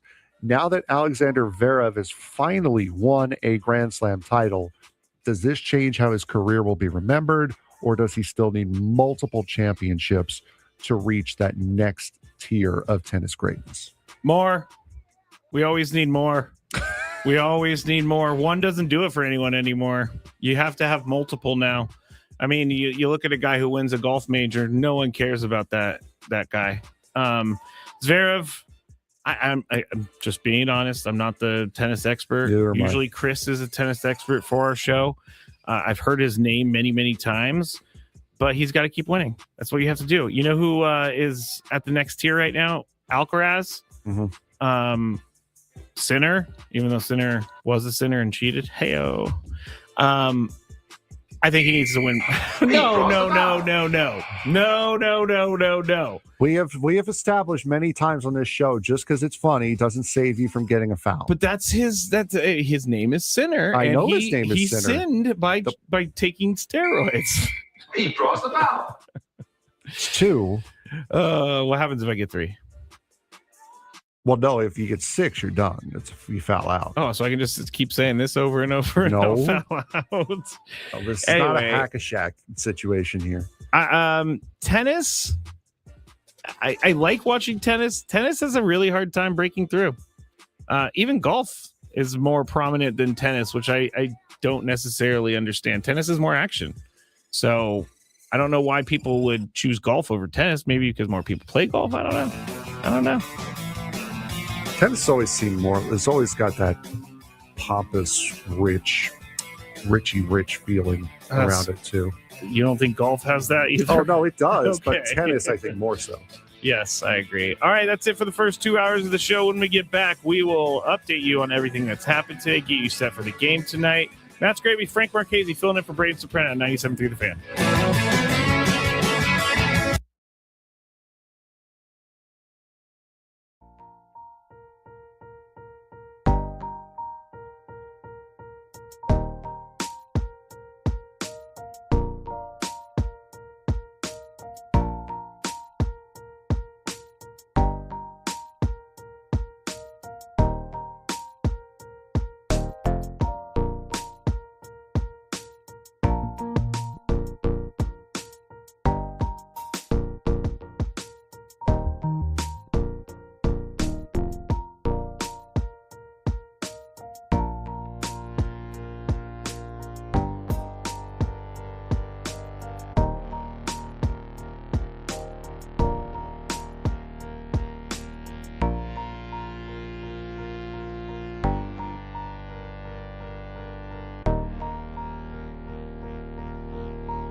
2 more hours to go before Gwen and Chris get you set for this game between the Padres and the Reds tonight. I'm Matt Skraby. Frank Marchese is here with me as well. And we've been talking about the Padres. We've been talking about Brendan Sorsby. We've talked about the Gare Bears. If you don't know, the Gary, Indiana is trying to get the Bears. So is Hammond, Indiana, trying to get the Bears. So we've talked about a lot today. And one of the things that we talked about was my dog and how he got into a bag of potting soil and he threw it around in the air. He was having the greatest time in the world. And Frank continues to defend him. Frank continues to try to get me to believe that it was not him who did it, even though I saw it with both of my own eyes. It was, but it wasn't. It was him. Wasn't. He looked at me and he gave me that look like, I know I'm in trouble, but boy, did I have fun, Dad. Boy, did I have fun. And if you're just tuning in for the first time, I don't have any kids, so my dog Lucky is my child. I will see what happens when we get back home today. I will see if that potting soil is just everywhere, because that's what, if everybody's thinking, what is Skraby going to do after the show today with this newfound time? I'm going to be cleaning up potting soil in the backyard because Lucky decided to throw it in the air. All right, chat. Let's to the YouTube chat. Let's play a little game here, shall we? Uh-oh. What is that? Let's go on this website here. Oh no. What are we doing? And discuss what Lucky's reparations should be. Oh, reparations. Yeah. Wait, so, you're giving him a payment? Well, no, this is what you're for you wrongly accusing Lucky. Oh, I'm not wrongly accusing him. Yes, you are. No. So for anyone who's watching on YouTube, we are on the Kong Company, the dog toy website right now. Which, by the way, Kong toys are very good. They last. I think this bear looks adorable. The squirrel's also really nice. Okay, all right. We're trying to. There's like a squid there. Yeah, there is. Yeah, there's a squid. We got tires, but Lucky. Let's give him some. If you've wrongly accused him, we're not going to get him just something made out of pure rubber. We're not going to get him like a tire. Well, toy. he does love to rip like stuffed animals open. Yeah, which is why we're on the Kong website. Those are tough. Look at the duck. Oh my God. He would actually really love the duck. How much is that duck? $4. Oh, that's within price too. Because I don't buy toys for Lucky that are expensive because he will ruin them in about 5 minutes. Like one of his favorite things to do is to rip up old like cheap toys. I think actually, you know what? I've consulted. You've consulted. I have consulted with Lucky here. Okay. Okay. And now looking at the prices, we want either the cozy alligator. The alligator does look kind of cool. Or the Knott's Twist giraffe. Ooh, the giraffe. Yeah. It's got a long neck you could play tug of war with. Yeah, we're looking for something a little bit higher in the price range, something you're a little bit less comfortable purchasing instead of the $5 duck. Okay, well, I could tell Lucky's lawyer, which is you apparently. The $5 is the only price range that we're going after. Kong has a ton of toys. Look at the floppy knot fox here. Okay, we're done with this. Take the Kong off the website or off the thing, because you know what? I'm gonna go on this later. I'm gonna buy all the toys. You want to buy a shaker honker? No, I don't. It's a duck. I see on the screen what it is. The slaps roof of the car, but have you seen the llama? Joseph says my vote is the duck or the giraffe. Everybody out there who's voting, it's actually not happening because it is. Look at there's the llama, there's the Sherp's llama right there. That is kind of cool. All right, we need to move on. We cannot just shop for Lucky reparations. See, you say that in the segment. MLB, well, I guess we'll just recap here. Just go through some of the thoughts that I had earlier for anybody who's just getting in their car on a lunch break or something. But I'm usually, as I said before, all of this, I'm usually someone who tries to look at the bright side of things, but I can't do it right now. The team has not been great as of late. The last time the Padres had any sort of winning streak which was 2 games, was when they took the first 2 against the A's, and in the 13 games since the team took those 2 against the A's, they've gone 2-11, and in 9 of those 13 games, the Padres trailed first. 4 of those 13 games, the Padres allowed the opponent to score in the first inning. It's after this weekend against the Mets, they lose 2 of 3. The only one they win is because Freddy Fermín hits a 2-run shot late in the game on Saturday. Yesterday, first inning, came right out. Mets score. It was one of those days again. You're looking up at the Mets the entire day. You get a little bit closer. And one of the things we didn't really talk about earlier, because I didn't have the time to do the research, but it just feels right now like anytime the Padres score runs, the immediate inning after that, Padres pitching gives up those runs. So it's just a constant uphill battle for this team right now, and it's not getting better. It's not. I know that people say, well, it can't get any worse. It actually can. It actually can. It's getting to the point where being worse is just being no hit every single day, which is not going to happen. But it's frustrating because you have good pitching and no hitting. You have no hitting and mediocre pitching. You have slight hitting and bad pitching. You have no hitting and bad pitching.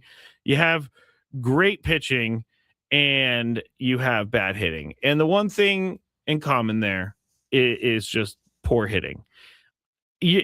Another thing we didn't talk about, Frank, earlier on Friday, Jackson Merrill tried to bunt early in that game, and he ended up bunting it. He bunted for an out because he popped it up, and is it Beatty at third base ran and made a great play. Yeah, in foul territory.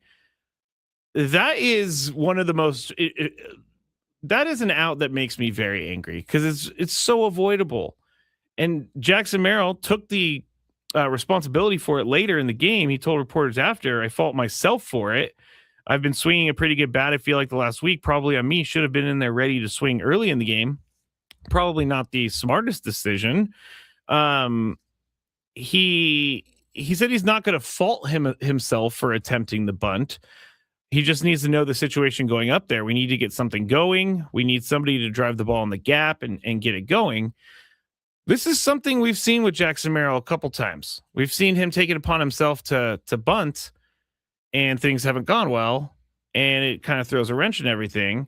I'm not saying that you should never bunt, but in that situation, early in the game, with Ty France on base, I think you have to swing the bat. Jackson Merrill has to be the guy that he knows he is. We've seen what he is. I need him to swing the bat there. Like, that's the best chance for you to drive the runner in on second. If you bunt him over to third, you've given up an out, and now you're just hoping that they could score a runner from third. How many times have we seen that not happen? So I understand where Jackson Merrill was going with that. He's just trying to help the team, and helping the team would be to get Ty France from second to third. But that's not what they need from him right now. And this goes back to the pressing stuff. That is, to me, an example of pressing. You have a guy who in his head thinks our offense is so bad right now that our best chance is for me to sacrifice bunt Ty France from second to third. And it's not a sound decision. If you get the guy on third, great. But again, there's just as much of a chance that Jackson Merrill hits a home run or singles and drives in Ty France, or even, I don't know, somehow fielder's choice, I don't know, somehow gets the runner to third by swinging away. So those are some of the things that I'm not really a fan of. The base running, not a fan of. Like Fernando, it's hard to come down on him because he's been really good as of late at the plate. He's getting on base. He's doing things, but we've seen him twice in the last week make 2 massive base running errors. He had the one in Philly where he overran second and they had to go, he got caught in the rundown and he was out. And then yesterday he tries to steal third I'm not sure what he was looking at. Steal third with 2 outs, and he was out. It ended the inning.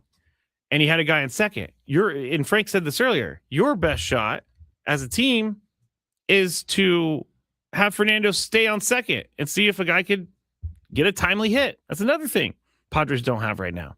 Timely hits. It just is not happening. Like I know that offenses go up and down, but this has been a slog right now. And it's to the point where there's not really an explanation for this anymore. You have your best hitter, Manny Machado, hitting 169. Bless you. Thank you. It was more of a cough. Everyone who comes into this studio midday apparently has an allergy towards I'm pretty any sure it's form the of seat. labor. I'm pretty sure it's the seat because Braden I don't do sneezes it all the time too. I don't do it over there. I always do it over here. Anyway, phrasing.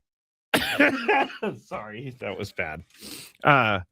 They're struggling right now, the Padres, to the point where Freddy Fermín is probably going to get a third straight day as the catcher because he's the only guy who's hitting right now. He hit a home run yesterday, 2-run shot yesterday, 2-run shot on Saturday.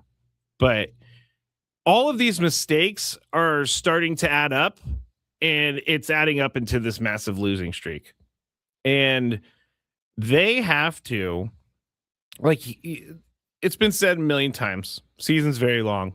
I agree with that. But right now, you're in a stretch where you could lose the season if you keep going on this for a couple more weeks. I don't think you can get to the All-Star break with the roster that you have right now. That's why I said earlier, I think they need to make a trade for an outfield bat.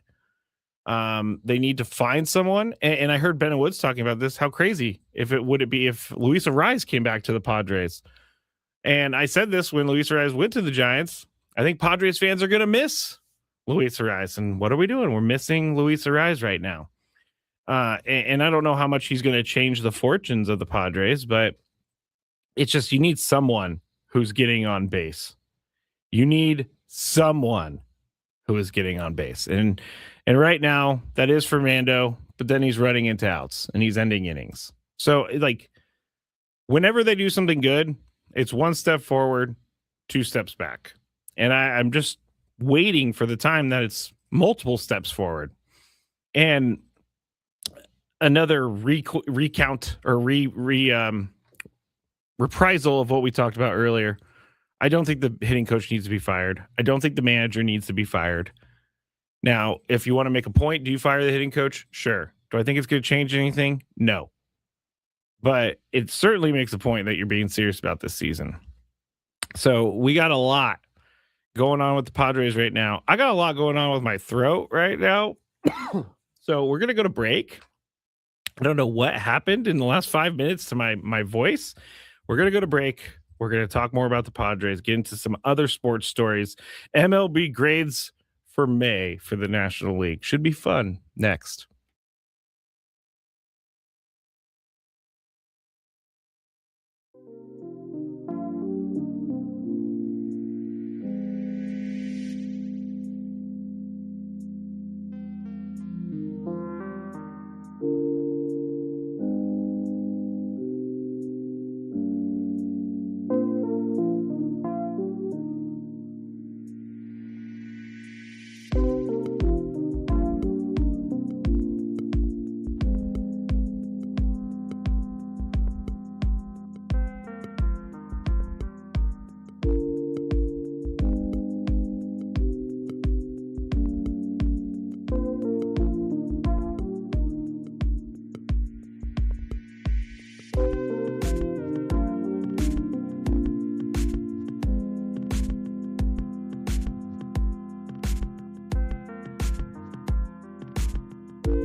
Is this Jonah and the Lion or whatever, Judah and the Lion? No, this is Zach Bryan. Okay. I failed on my music knowledge. Matt Skraby, Frank Marchese here. 97.3 The Fan. Adam Klug is in the house. He's going to be sitting in my seat for Gwen and Chris. And I know that Tony and Chris aren't listening right now, so I can totally say this, but they texted me earlier, like asking the plan for the show today, even though I sent a text this morning reminder I'm filling in for Braden. Text today. Adam, boys. Basically, I was like, yep, it's on Adam, guys. Go ahead and text him. They need me as much as they say they don't need me. Was this right? was this before or after you accused your poor sweet dog of messing with the potting soil? This was after. This was after I accused him. So I guess I'm just, and it wasn't an accusal. It was. I found the evidence, which was my own two eyes seeing him throwing the potting soil into the air and having it rain down on him. I wish I had it on video for you, Frank. He could have been saving the backyard. You have no idea. You have no idea the context. I mean, he didn't do it, but there's context. We talk about it on this show all the time. That context is king. Yes, the context was I walked around the corner, saw him playing with him. I'm not going to let you talk me into this. But you don't know what was happening before you saw it. It's good. It's true. My parents' dog, her name is Kelly, and we didn't name. We rescued her, and her name was. You ask her. Her name was Grace Kelly because the rescue will name different litters or boxes of dogs that they get from Mexico after like a certain theme, and so her box was like 20s movie stars. Irish. And so her name was Grace Kelly, which obviously is way too long to say. So now it's just Kelly. But when you yell Kelly at a park and there's other Kellys there, it's very strange because they all turn around. It's kind of funny, actually. Kelly, get over here. You have some other Kelly looking at me like, are they talking to me? Yeah. You have 2 dogs and 3 girls, like some grandmother looking over, like, huh? Yeah, exactly. Exactly. And I'm like, no, I'm just talking to the dogs. I'm just talking to the dogs. Mime says Skraby is an unreliable source. So I don't disagree with that. I love you filling in because Juan is all over you instead of me. Juan doesn't like me for some reason. It's awesome. I mean, I know I'm not for everyone. I'm slightly annoying from time to time, but I think I'm an okay person. This is incredible. I think I'm an okay person. Have you ever done calling me an unreliable source?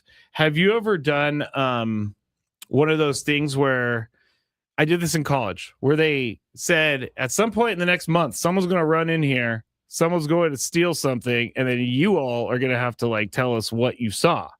And so they did this. It's amazing, Frank, how many people think they see what they see. So I could be an unreliable source. Oh, Mime Jr. says you love me. See, you're Thanks, talking. Mime. Thank you, See, Mime. this is why. All right. Dane Perry, Matt Snyder, and Mike Exisa of CBS Sports have graded the graded Major League Baseball after 2 months, or I'm sorry, the National League after 2 months. Let's just go through them quickly, and we'll stop if we need to. Frank, stop me if you want to. Diamondbacks a B+. I have to agree with that. They are now ahead of the Padres. I just heard Frank groan. Your mic's not on. Let's do this properly. What? Okay. You got me all messed up. I didn't even have my mic on. Let's set the table here. Okay. All right. Got it. We're doing MLB grades. Okay, we're doing MLB grades League. for the National League first 2 months. Frank, hit the music. Frank, hit the music. Wow. Okay, now I got it. Okay. Bro, just going straight in. Yeah, in the show I produce, I just hit the music when I feel like it. All right. Arizona Diamondbacks get a B+ from the CBS Sports crew. I agree with this. They have been looking great. And the one thing I will say about the Diamondbacks, Corbin Burns is not going to come back this year. He had a setback. So, I mean, he might come back later in the year, but he had a setback. He's not going to be pitching anytime soon. Braves have an A. Obviously, they're probably the best team in baseball right now. It's pretty crazy. I agree. The Cubs get a C. And I think this is fair. I think this is fair for them because they did have those 2 10-game winning streaks, but they also lost like 10 games in a row, and then they've been up and down since. PCA hits a bunch of game-tying, game-winning home runs over the weekend. I think a C for the Chicago Cubs is fair in this. The Reds surprised me. They gave the Reds a B. And now the Reds are under 500 now. I don't see a B here. They're the first National League Central team under 500 since April 19th. Wow. The National League Central is such a weird division. It's like all the teams that no one cares about. I guess the Cubs. Well, it's the American League Central. That's just the pure abyss of Major League Baseball. I don't think the Reds should be a B. The Rockies get a C. I don't think we really care about anything other than they get a C. They're not as bad as we all thought. I said this before the year. They're going to be a not a playoff team, but they're going to be not a pushover team either. I want Chase Dollander to actually start starting games. Yeah, he keeps doing the opener thing. Just start the game, bud. That's really going to hurt. That's really going to hurt his value. Like, isn't Manaea like he's a reliever starter now? Manaea is an opener. He was coming back off of injury and it just stuck and worked that way. David Peterson was starting to become an opener player, but he is now just straight up in the bullpen because he couldn't even do that. So it's starting to come back, the whole opener thing. I don't like it. Dodgers get an A. We really don't need to talk about that. I mean, the Dodgers, the Ben Woods, I was listening on the way down. Everybody has curses happen to their franchise except for the Dodgers for some reason. I mean, I know that they lost some championships there, but right now everything is going right for the Dodgers and they get an A. Dodgers is good. Moving on. Marlins get a C. Whatever. They're last place too, which is interesting because they ended last year so hot. They did. And now they've just, I mean, they started off this season okay. They're 5-1, I think, this month, but they just fell off a cliff in April. They did. Last year, they finished their final 87 games, 49-38. So that's what you're talking about. They just have, what's his name? Who was the big hitter for them who had a bunch of home runs last year? Kyle Stowers. So, yeah, he had a really tough start to the year as well. So still not up to par this year. That's why baseball is enjoy it while you're good. Might be a guy you can trade for now. Maybe. I think he's from here too. Yeah, he is the guy now who you would trade for. He's that guy who you saw the potential. You saw the potential up there. Now he's not. He's underperforming. He's the kind of guy that you could get right now. KG says, "Just tell us if we got an D or an F. I'm taking my sweet time." Brewers get an A. You're taking your sweet time. You're burning through this, bud. The Brewers get an A, which I think is true. Jacob Mizorowski's been great. They just play good baseball. They play good baseball. They don't have huge priced players. If you want the Padres to be like someone, be like the Brewers. It's got to be a whale below us at this point. Yeah, I don't know what's happening, but there is a lot going on in the floor below us. The Mets get a straight up F. Mike Exisa said, failing grade with the capital F, which I don't disagree. This team has put so much money into it. The owner of the team has put so much money into it. They've had a lot of injuries this year. They've had a lot of underperforming this year. I will say this, Frank, about your Metropolitans. I got some good young players. Yes. They got some good young players. Carson Benj, Brett Beatty, and I liked what I saw from AJ Ewing yesterday. AJ Ewing made some great center field plays yesterday. Yeah, Ewing, and I believe Tony and Jesse were talking yesterday about that at bat he had against Mason Miller in the ninth inning on Saturday night. Yeah. So Ewing looks like he could be legitimate for sure. Jorge Polanco is going to turn into the next Jed Lowry. He's going to sign for a ton of money, play 2 games, and then just never see him again. Luis Robert Jr., that's looking like a botch of a trade. What happened to that guy? He was like back spasms. Well, no, I'm just talking about he was one of the hottest hitters in baseball for like 2 years, and they just fell off the face of the earth. It's a perfect time for the Mets to get him. You could say that about the Padres as well. The Phillies. We should also say Juan Soto missed time with the Mets, but yeah, they were winning though without him. They were. Phillies get a D, which I think is a little low for how much they've rebounded ever since they fired Robbie Thompson. But they started the year 9-19. Now they're over 500, and they have the hottest hitting home run guy in the league in Kyle Schwarber. Bryce Harper also doing some good things this year. Yeah, no, he's been solid, unfortunately. And after, again, you could say that the managerial change really helped boost them a little bit. But again, look at the schedule that they played after that. They played. It was like the Rockies. I'm looking at it right now. So they played the Braves. You were going to lose that series. You played the Cubs and Braves for 2 weeks in a row. When you lost that 10 game, when you lost those 10 games in a row, then you won. Then you swept the Giants, who are hopeless. Beat the Marlins 3 out of 4. Beat the A's 2 out of 3. Beat the Rockies 2 out of 3. Beat the Red Sox 2 out of 3. Swept the Pirates, and then you got to playoff caliber teams, the Reds and the Guardians, and you lost those series. So their schedule got light. So it was good timing on their part for that. All right. I still think a D is too low. No, I do too. I'm just saying it's not necessarily the managerial change. There's the managerial change and the schedule as well. I can agree with that. Pittsburgh Pirates. I think they've been better than we thought this year. They get a B-. Brandon Lau's been pretty good. Ryan O'Hearn's been really good. Marcell Ozuna, good thing the Padres didn't go after him. Paul Skeens has been good as well. So the Pirates, we'll see about them. But I like what they're building. The Cardinals get an A-. Is it a world of baseball without the Cardinals getting some sort of praise? I mean, they have come out a lot better than expected. They were one of the few teams that I was expecting to lose 100 games this year. They have been a lot better. Michael McGreevy's looking like a top line starter. Jordan Walker's finally realizing his talent. Yeah, and JJ Weatherholt, you didn't know what you were going to get from him. He was a top prospect coming in first year, getting to play every single day. He's really played out well also. Yeah, Cardinals have been good. I want to see how they do, how they can go through the summer with some of these guys, because JJ Weatherholt, as you said, I always look for the rookies that are playing a lot, because this is a long season even for them, even for the younger guys. Padres, I am stunned by this grade. Hold on to your hats, boys. I am stunned and girls by this grade. B+. Woo! Now, I'm just going to read the paragraph. This is from Dane Perry.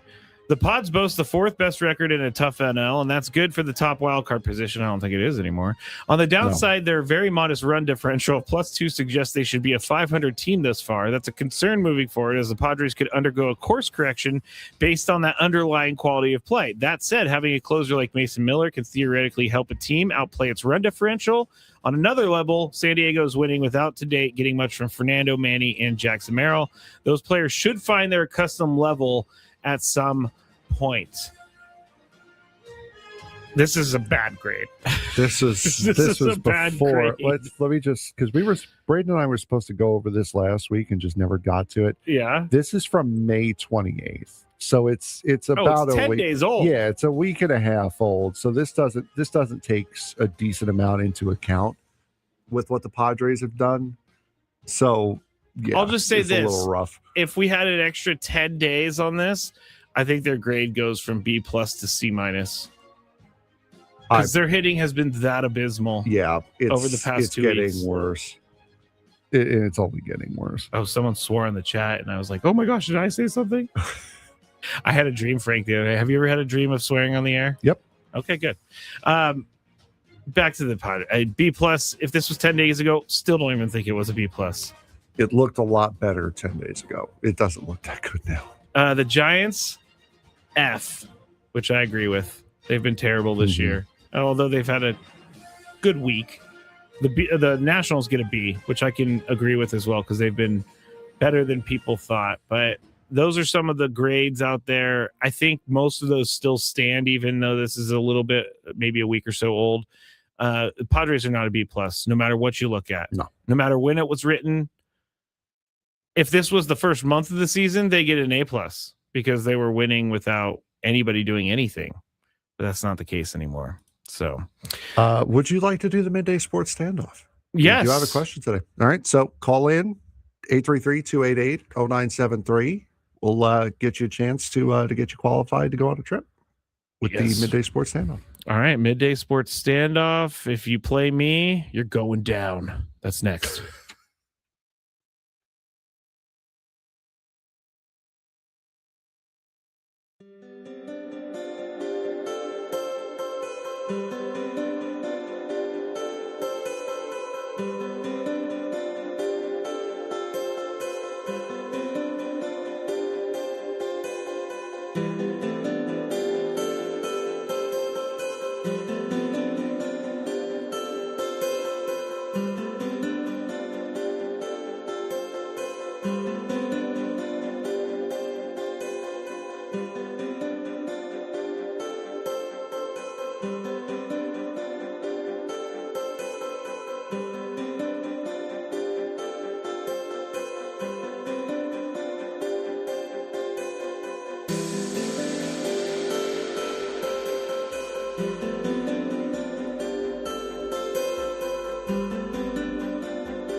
One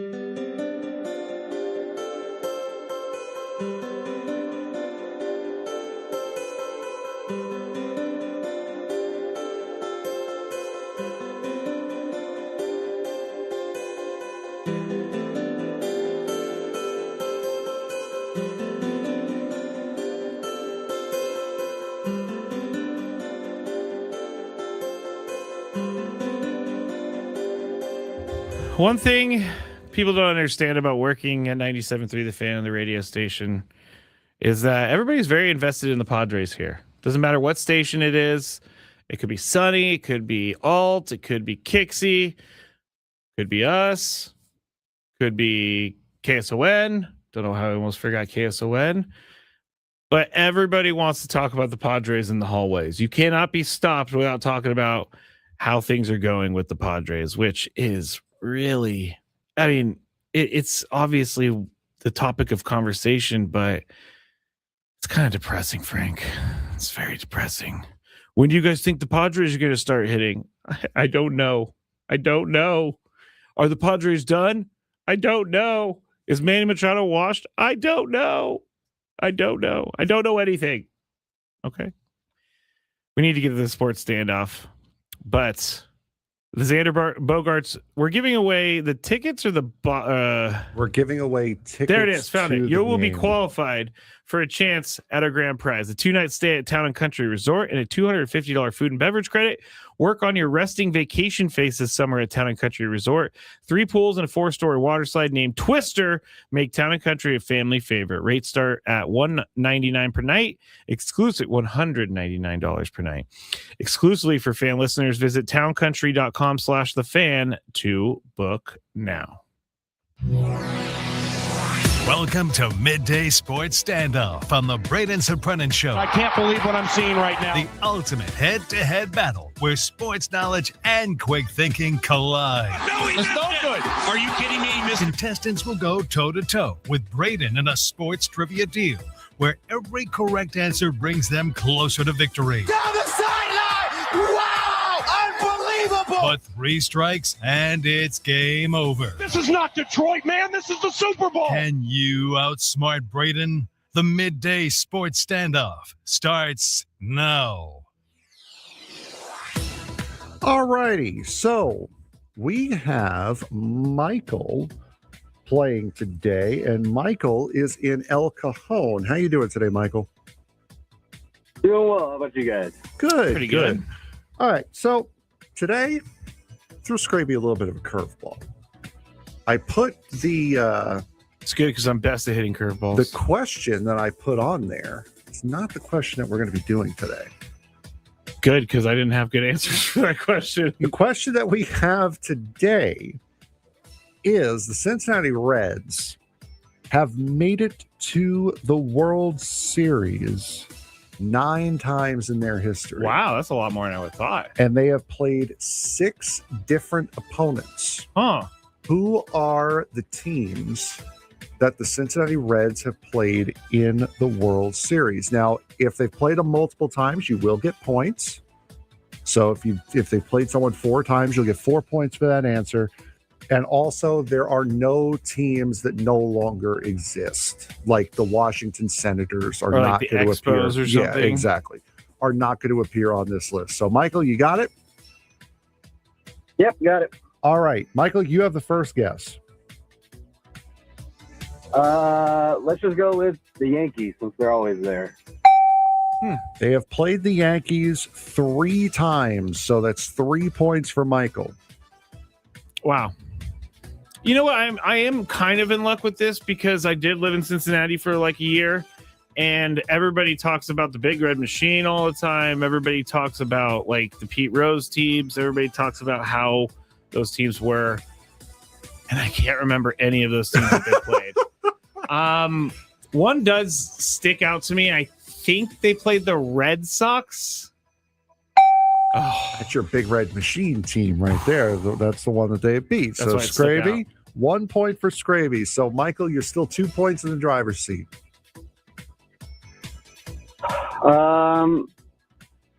Let's go with Boston Red Sox. I He think just they lost. he one of just their- said Boston. Oh. We go to the White Sox? Different color sock? What? Their first ever World Series my was gosh. against the Chicago White Sox. guys. Yes. No, that's good. I mean, that's a good guess. Go ahead, Skraby.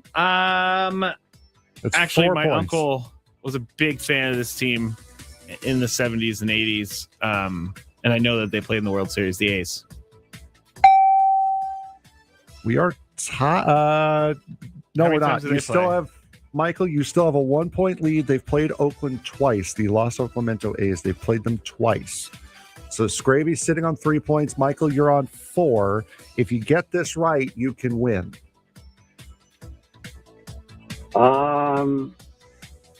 What's this team that's an AL team that's been good? It's gotta be an older team, right? I don't know. Potentially. The most recent trips to the World Angels? Series are the 3 most recent trips to the World Series have been set already. I think he I said said something. Angels. Angels? Nope, unfortunately not. Skraby, you could tie, or you could tie it back up and then make it a winner takes all in the last one. I can't even think about, outside of like early 90s, I can't even think about the Reds being in the World Series basically in my lifetime. So I'm gonna have to go back in time. I'm gonna have to turn back time. I am gonna go with just an old team. Reds are the oldest team. Tigers have been around a long time. And we're tied. Oh, yes! The Detroit I Tigers. literally guessed. At least Skraby's a good winner about this. Next answer wins. You guys are tied at 5 points. You guys are tied at 4 points apiece. Michael, for the final point.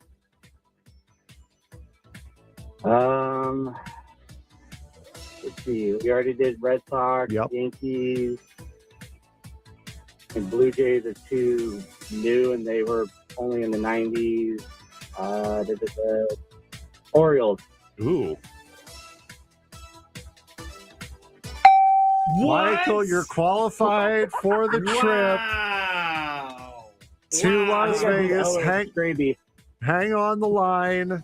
Wow. Hang on the line. We'll get your information during the break. But yes, the 6 different teams that the Cincinnati Reds have played in the World Series, the Yankees 3 times, Los Clemente twice, Boston, Baltimore, Detroit, and the White Sox. Congratulations, Michael. Great game. Good job. That was really good, Michael. I have to say that was impressive. I would have not got Orioles. I wasn't even thinking about the Orioles. Orioles aren't that new of a team, or aren't that old of a team, right? When you think back to like the Brooks and Frank Robinson era, that's kind of where you go. So it's like late 60s, early 70s. Interesting. So the Reds went to the World Series. Let's go through it here. I know in like 91 or 1990 or 1991. 1990, that was against the A's in 1990. They went back-to-back years in 76 and 75. I believe that was Yankees and Red Sox in those 2 years. Let me just make sure here. Let's see. Oh, so 76 was the Yankees. 75 was the Red Sox. Yep.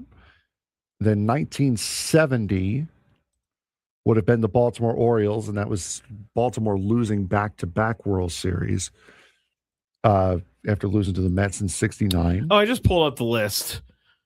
Michael got their first one. And wait, isn't the 1919... Is that the Black Sox series? That is, yes. So the Reds ended up winning that series against the Black Sox. Mm-hmm. And you know what else? You know what's interesting about that series? What? See what they won the series by? Oh, yeah. 8 games. 5 games to 2. Yeah, 5 games to to 3. I do remember they had a ton of games back in the day. But, all right. Good for you, Reds. I remember when I lived in Cincinnati, all of the people, because they when I lived there, they still did this, but the Reds always played the first game of the year because they were the first team to exist. And Cincinnatians loved it. It was a huge day. People called it sick to work. It was a parade day. It was a huge day. They don't do it anymore. But yeah, the Reds have been around since like 1863 or something. That is crazy. I've always liked the Reds for some reason. I don't know why. They're one of those teams that never really bothered you. Yeah, because they've been bad for most of my life. The year that I lived in Cincinnati was 2010. That was the year that the Giants won the World Series. And I remember Reds fans thinking like that was the team that was going to do it. And they did. And then 2012, that was the team. And Buster Posey hit a grand slam off of Matt Latos in Game 5 of the NLDS in Cincinnati to send the Giants to another World Series. We do have another Cincinnati Reds trivia question coming up in the next hour. Oh, for a chance to win those tickets to the game tomorrow night. Okay, so we still got tickets to give away. Xander Bogey goes boom. Let me tell you, Bogey needs to go boom soon. He needs to go more boom because you know what? He's the only guy for a while that was doing anything. I get more and more texts, Frank, and I don't know if you're feeling like this, but I get more and more people telling me that Manny is washed, and I can't argue right now that it's looking great. But I don't think he's washed. He's 33. That's not normally an age where guys just fall off a cliff. But he has fallen off a cliff this year. This is, like I said, at the end of Clayton Kershaw's career, you weren't really all that concerned about him. You knew he had that long lineage against the Padres and he was always good. But you weren't coming through the rotation like, oh, God, Kershaw's pitching this weekend, like you were earlier in his career. I didn't get that feeling this weekend as a quote-unquote Met fan for the weekend. I never got that feeling of, well, here comes an easy out in Manny. I think when you start to listen to opposing fans, I think that's what you need to listen to more. Yeah, because as far as who is, whether or not somebody's washed or not. If you listen to opposing teams' fans and you listen to their reaction when they come up to the plate or when they get to the mound, that I think tells you the story of what the league perception is. It's true. Of that player. And if it's like, oh, okay, Manny Machado is coming up, then you're like, oh, God, he's washed. We're not doing good here. Yeah. But if it was still that same feeling this weekend of, oh, God, Manny's coming up. This ain't good. Manny's coming up with runners on. This is not good. That, I think, that to me still signals that he's still very much capable of doing some big damage. And he hasn't fallen off that cliff permanently. That's a good observation. I mean, it is true. You need to pay attention to the other fans. Other fans will always have the proper perspective on your team. And then when you talk to them about their team, they lose all proper perspective. Exactly. Everybody loses perspective. But I think that's a good comment. Go pay attention to the fans that are not fans of your team and what they're saying. And they're probably telling you a little bit of the truth. I will tell you when we get back who the Padres will not be trading for. That's next on 97.3 The Fan.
Final hour of Braden Surprenant show on 97.3 The Fan. I'm Matt Skraby. That's Frank Marchese. He is usually here, so you're familiar with Frank. Braden will be back tomorrow, and the guys will be doing a regular show tomorrow. We were just talking about... oh, wait. No, we're going to ask the trivia question. No, we can't talk about that right now. Okay. Then we will not, Frank, and I will go to the chat for a comment from Nicholas. And this is what Nicholas said.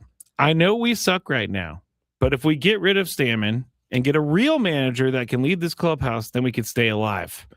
Stammen was not a great reliever, and he's not a great manager now. I can understand why people think this. I also understand, or I also think that in baseball, the manager is probably the least involved coach when it comes to like players playing. You know, the manager is going to decide what pitchers go in, who's going to pinch hit, you know, when to use the bullpen, all this stuff. But as far as like winning games, I don't think the manager is involved as much as the players are. Obviously, there's some sort of credit that goes to the manager.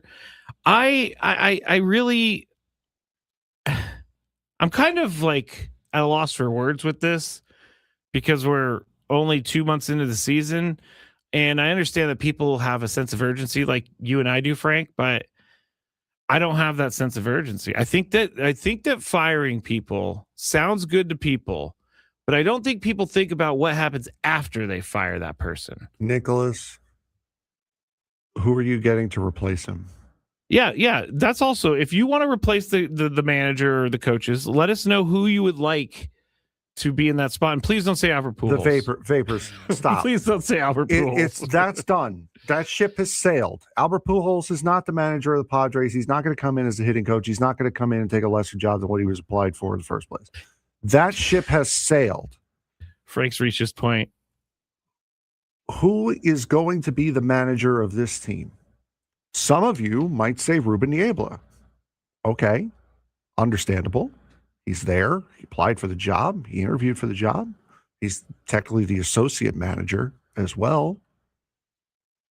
He's another guy that has no managerial experience. And he's a coach on the staff right now. If he was having some sort of impact on winning, I think he would be doing that. Let's take a look at the Padre coaching staff here real quick.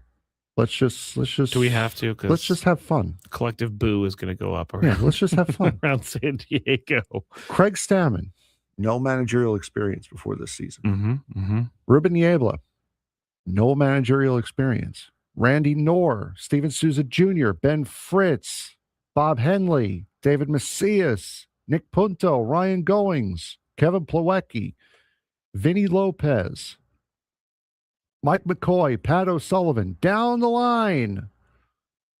Other than their place of employment and who's signing their checks, what do all of those players have in common? What do all those people have in common? No coaching experience. Hey! So are you saying... Who are you replacing Craig Stammen with? I mean, if they do, it's got to be Ruben Niebla. He probably has the most experience on that staff. But it's not going to happen. They're not going to fire Craig Stammen this year. I would think it's more likely that Craig Stammen stepped down before they would fire him this year. And again, like, are we just firing people just for a reaction? Cry bullying is what it is. What did you say? It's cry bullying is what it is. Oh, I see. What happens after that? Bud Black does have managerial experience. He's in the front office. He's not on the coaching staff. Now that is a name. Do we know that does he want to manage? And thank you. And yes, ST Jonesy, chatter of the day right there. Hold on.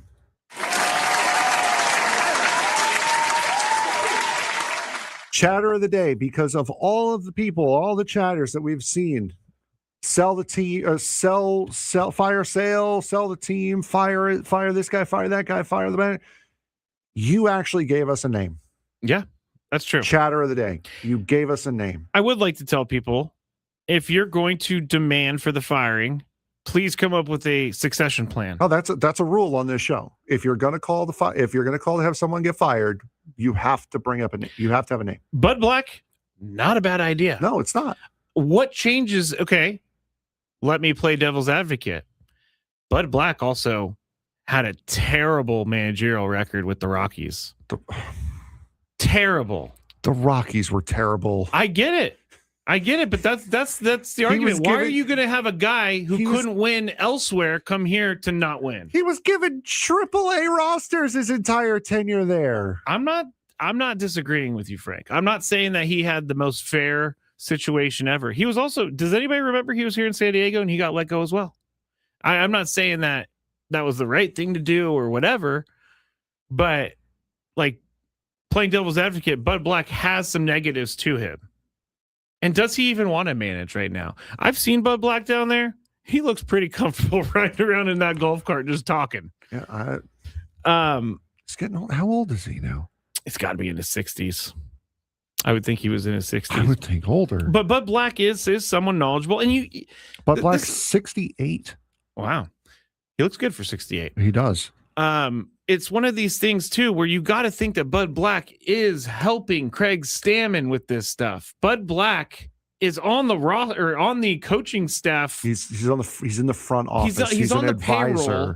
He's on the payroll so he can advise Craig Stammen on how to manage. Like, these are the reasons they bring those guys in. Another thing, old school managers are starting to leave the game. Craig Stammen, Craig Albernaz, the guy who coaches the Orioles. Hey, Birdland. The guy who coaches the Orioles, is that who? Right. Yeah, that was him. Who's the Washington Nationals manager? Oh, God. I can't remember his name. It doesn't matter. All teams now are hiring different types of coaches. I always look at the trends around sports when I'm looking at something. And the trend right now is to hire an analytical guidance counselor, I guess. Blake Butera. Butera. That's it. Blake Butera. But like, this is the trend is to not go back to the Bud Blacks. The trend is to not go back to the Bruce Bochy's. The trend is to go forward because everything grows and everything becomes something different from when they started. So when Bruce Bochy started managing, much different job than it is today. I don't think, and IBJ Huff in the chat just said, it can't help but feel Bud Black was brought in as an alternate in case the Stammen experiment failed, much like Schilt during Melvin's tenure. All right, that's an interesting thought. Bob Melvin, the Padres traded for Bob Melvin. I think they did. Yeah, they didn't sign him. So you're not going to trade for a manager and then hire someone who had a messy exit in St. Louis, who said he was done managing, as a backup. What happened there, I think, was it got so bad with Bob Melvin here, and Schulte was there. I mean, there were talks, I believe, if I remember right, it was Joe Girardi was one of the names that we were talking about replacing Bob Melvin. Oh, yeah. And Schilt was there. Schilt just happened to be there. So they just promoted from within, which, that's one of the ways you could do it for sure. So he was a qualified candidate. Oh, he absolutely was. Right. But I don't think you're not going to bring in a backup plan for a guy you actually traded to get. They traded to get Melvin. So they wanted him. They thought he was going to be the guy to do it. And Schilt was just a part of the coaching staff. I could maybe see a world in which Bud Black is here in case Stammen failed. I don't think he's failed. I don't either. I don't think Craig Stammen has done anything remotely close to getting himself fired. He hasn't. His bullpen management's been fine. Yeah. The lineup, the moving and shaking of the lineup has been fine. That has all been good. It's the players who just for years on end now insist on underperforming. That is what's been the problem. That there's not much Craig Stammen could do about that. They all like him because most of them played with him. He knows San Diego well. That's a negative in some people's minds. And I can see why it can be. Sometimes you need a manager and not a friend in the managerial role. Yep. You need that. I agree with that sentiment. I don't see any world where Stammen deserves to get fired. And that's also partly why I'm so against getting rid of Steven Souza Jr., because typically when you start firing the manager's coaching staff, that usually means the manager's on the is on the hot seat. I don't see Stammen being on the hot seat, so therefore his coaching staff really shouldn't be on the hot seat. And if you look at this Padre offense over the last couple of years, this has been the trend. They've accelerated the trend this year for sure, but they have not been good offensively. No, they have not. I Need Money says Scott Service, also a part of the front office. Scott Service is also former Mariners manager. Mm-hmm. So they have people. I don't necessarily think they're going to replace Craig Stammen with these guys, but they do have they've put together some sort of infrastructure to help Craig Stammen with some of these decisions. And I do like that Craig Stammen has been pretty open about how the job is much different than he would have thought it was going to be. He said a couple weeks ago, he said, I used to disagree with some of the decisions the manager made and think I knew everything. Now I'm the guy who people are disagreeing with because they think I know everything. I think he hit it right there. He doesn't deserve to get fired. Imagine every manager that would get fired in their first season if they've lost 11 of 13 games. In a way, this is baseball. This does happen. I don't think there's any benefit into firing him this year. Now, after the season, I have no issues if you want to move on from Craig Stammen, if you want to get the right guy in there. But I think we owe it to Craig Stammen, we owe it to the team to at least see it out a little bit. And again, I'm not sure if people know this. Manager does not play in the games. He might wear the uniform, but he actually doesn't play in the games. And you're right. He's made some pretty good decisions this year. There have been a couple weird things, but that's to be expected. but his bullpen management has been pretty good for the most part. Oh, it has been. I mean, it's been interesting watching him keep guys in for 2 innings. That's been unique, something we haven't really seen. Wait, giving guys say that a one more chance, time. letting relievers stay in for 2 innings. Yes. That's certainly been something that we haven't always seen here.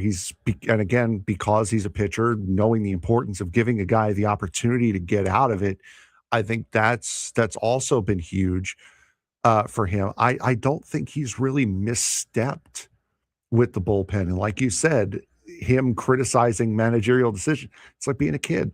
It is. Once you become a parent, you understand why your parents did what they did. It's very true. I used to tell my parents all, "You don't know anything. I know it." And then I realized they knew everything that they were saying. Yeah. Uh-huh. It's very. If there's any young people in the car right now and people tell you, "Hey, just listen to the older people."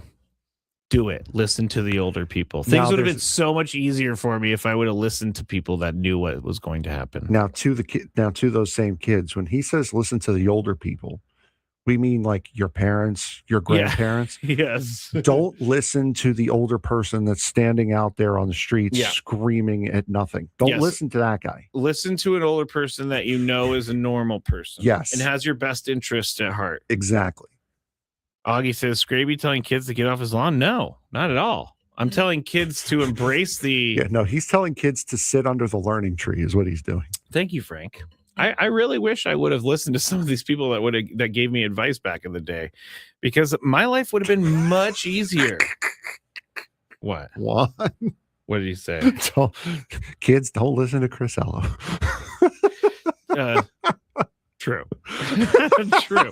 And the reason I can say that is because he is not at work yet. So I know that he's not listening at this perfect moment in time. Okay.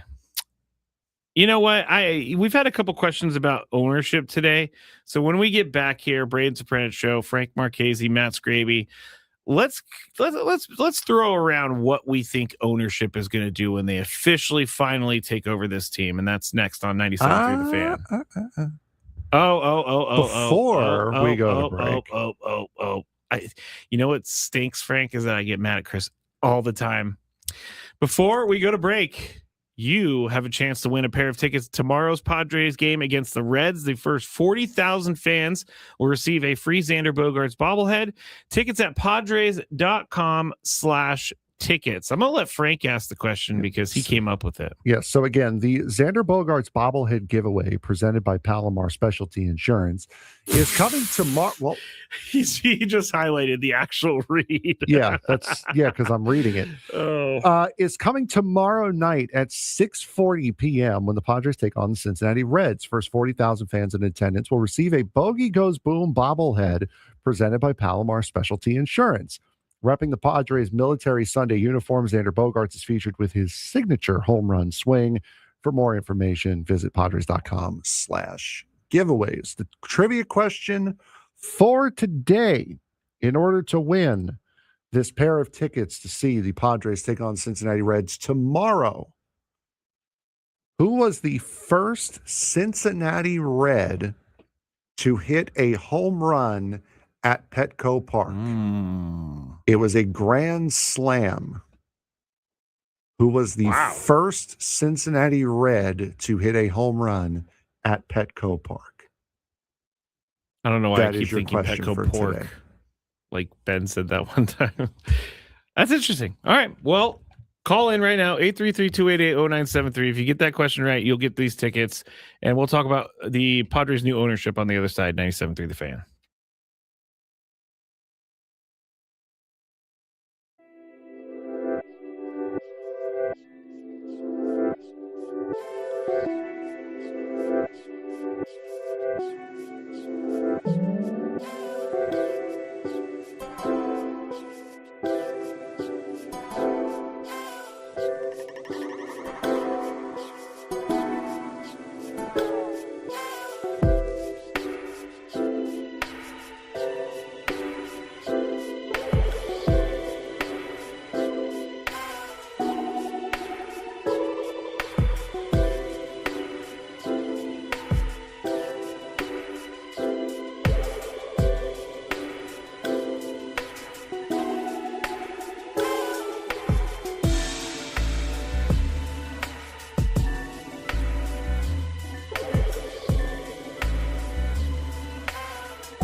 All right, Anthony won the tickets to tomorrow night's game. Congratulations, Anthony. He knew the answer, which was, Frank?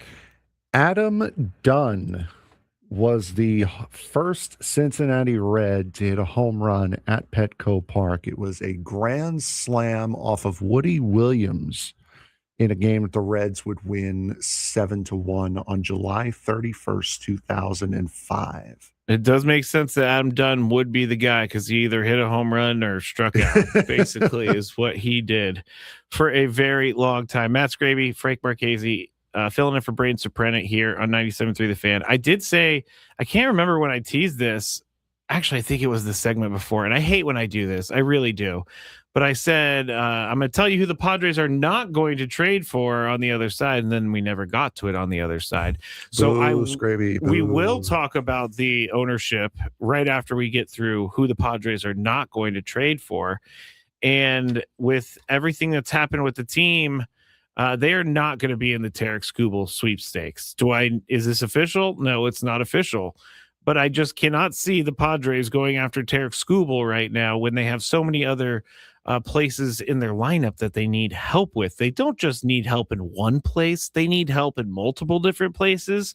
But Tarek Skubal over the weekend completed a minor league start, looked really, really, really good, struck out 6, went 5 innings. And the reason this is so incredible is because he had a surgery to remove those loose bodies from his elbow, which usually takes about 2 to 3 months for you to be able to come back from. But Adam and I have been talking about this a lot. This nanotechnology that is being used now. I guess it was a small needle and they got the loose bodies out. It was less invasive. And so he was able to get back to throwing as fast as possible. But I don't need, or I don't know about you, Frank, but if you're a team that is going to be paying a very high price for a rental of Tarek Skubal, I don't know that it's as easy as just saying, let's do it because of this injury. He looks good now, but what's going to happen in 3 months? Is the soreness going to show up again? This is kind of an experimental thing. So it's not like there's any real knowledge about how he's going to hold up after this surgery. But if I'm a team, I'm thinking, how much does that discount me? Are you a team? If you're a team, Frank, are you looking at this and is it taking him off your table? Is it discounting, or do you not care at all? It's nice that he's going to get more. It's nice he's going to get a little bit more time before the trade deadline to see what he's capable of. Yeah. For me personally, I'm a guy who, if you wanted Tarek Skubal, he's 30 years old now. I would want him in a trade and sign, or a sign and trade. I would want, the only way I would trade the haul that it is going to take to get him, I would only trade him if I had a written guarantee that he was going to sign an extension to stay. Okay. That's the only way I would do it. And I don't think that's in the best interest of the Padres. One, to blow the farm on Tarek Skubal, and 2, to sign him to a long-term extension. Yeah, if I'm a team, I want that security long-term, but I don't know. When was the last time we saw sign and trade? That would be... It's more of a basketball thing. It is. I would have... But I understand it. Yeah. Because you want you want the guarantee that he's going to be with your team for much longer than just a rental. Mm-hmm. And if you're going to be trading a Juan Soto level of prospects to the Tigers, yeah, I don't know. I think that the Padres, after the Laureano thing, after just seeing how they're hitting right now, I think pitching they can get by with. It's the hitting that they need help with. And so I don't think it's the right move for the Padres to go after a guy like Tarek Skubal. AJ is always going to make a move that we don't expect and we don't see coming. And I have a feeling that's what's going to happen this trade deadline. But I have to think that they need to get started a little bit sooner rather than later. Usually some of these trades for the Padres come in either the week of or the day of the trade deadline. I don't think you can wait that long. Again, you got for the foreseeable future, you have Jace Bowen, you have Bryce Johnson in the outfield, and that's not going to get it done. It's not. Samad Taylor, I don't think he's going to get it done either. None of these guys are guys that are going to be able to carry the weight that Ramon Laureano was carrying. And if you don't know, or you're just, kind of catching up on things, he's out for most likely the season. They're not saying the season yet because he has a chance to come back if they go deep in the playoffs. But I'm just going to assume that he's out for the year with a hip surgery.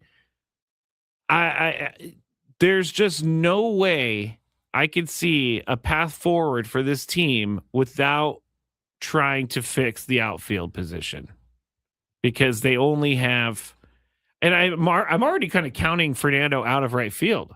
Isn't that kind of weird? Like, he's been playing so much second this season in right field. So yeah, they could put him in right field, but that means that you're going to have to put Sungwoon Song in the lineup. And that means that you're going to have another guy who's hitting under 200 in the lineup. So I don't really see any way out of this for the Padres other than to go out and to figure out a way to get a bat in this lineup. Miguel Andujar, he came out of the game yesterday with a hamstring injury that he's had for most of the year. I also know that he has dealt with injury in his career, so that's not the best thing, and he wasn't really hitting right now anyway, but he's just another bat that they had in the lineup, and you take away that bat, you got less bats, and things get scary, Frank. And to say this too, we talked to Sam Dykstra of MILB.com last week, and he said that the Padres system is not as bare as everybody thinks it is. No. And by the way, the new bat that's coming up is not Ethan Sauce either. It's not going to be that. Couldn't, and it shouldn't be, honestly. It shouldn't be. I understand why people want Ethan Sauce to come up and to debut and all that stuff, but everybody we talked to said that he's just not ready. So I'm going to go with everybody who knows what they're talking about and think that he's just not ready. Mime Jr. says if we take an expensive contract, we could also get Buxton. I guess this kind of goes into the conversation about the new ownership as well, because new ownership has to sign off on some of these things. And I've seen it all out there, Frank. I have seen all the opinions on the ownership. They're not going to put money into this. They're going to move the team. They're going to do this. They're going to do that. I don't know you buy something for $3.9 billion if you don't think it's going to be a moneymaker for you. That's the ultimate reason that they're buying the team. And I do believe that they wanted to give back to the community, and they've shown that they're willing to start doing stuff like that. But they also have to sign off on this stuff. And do they want to bring in a guy like Byron Buxton, who is a great player, hurt a lot? Do they want to bring in someone like that and pay yet another aging contract? I don't know what their thoughts on this is going to be. I do know that they bought this team knowing that they had all of these contracts underway.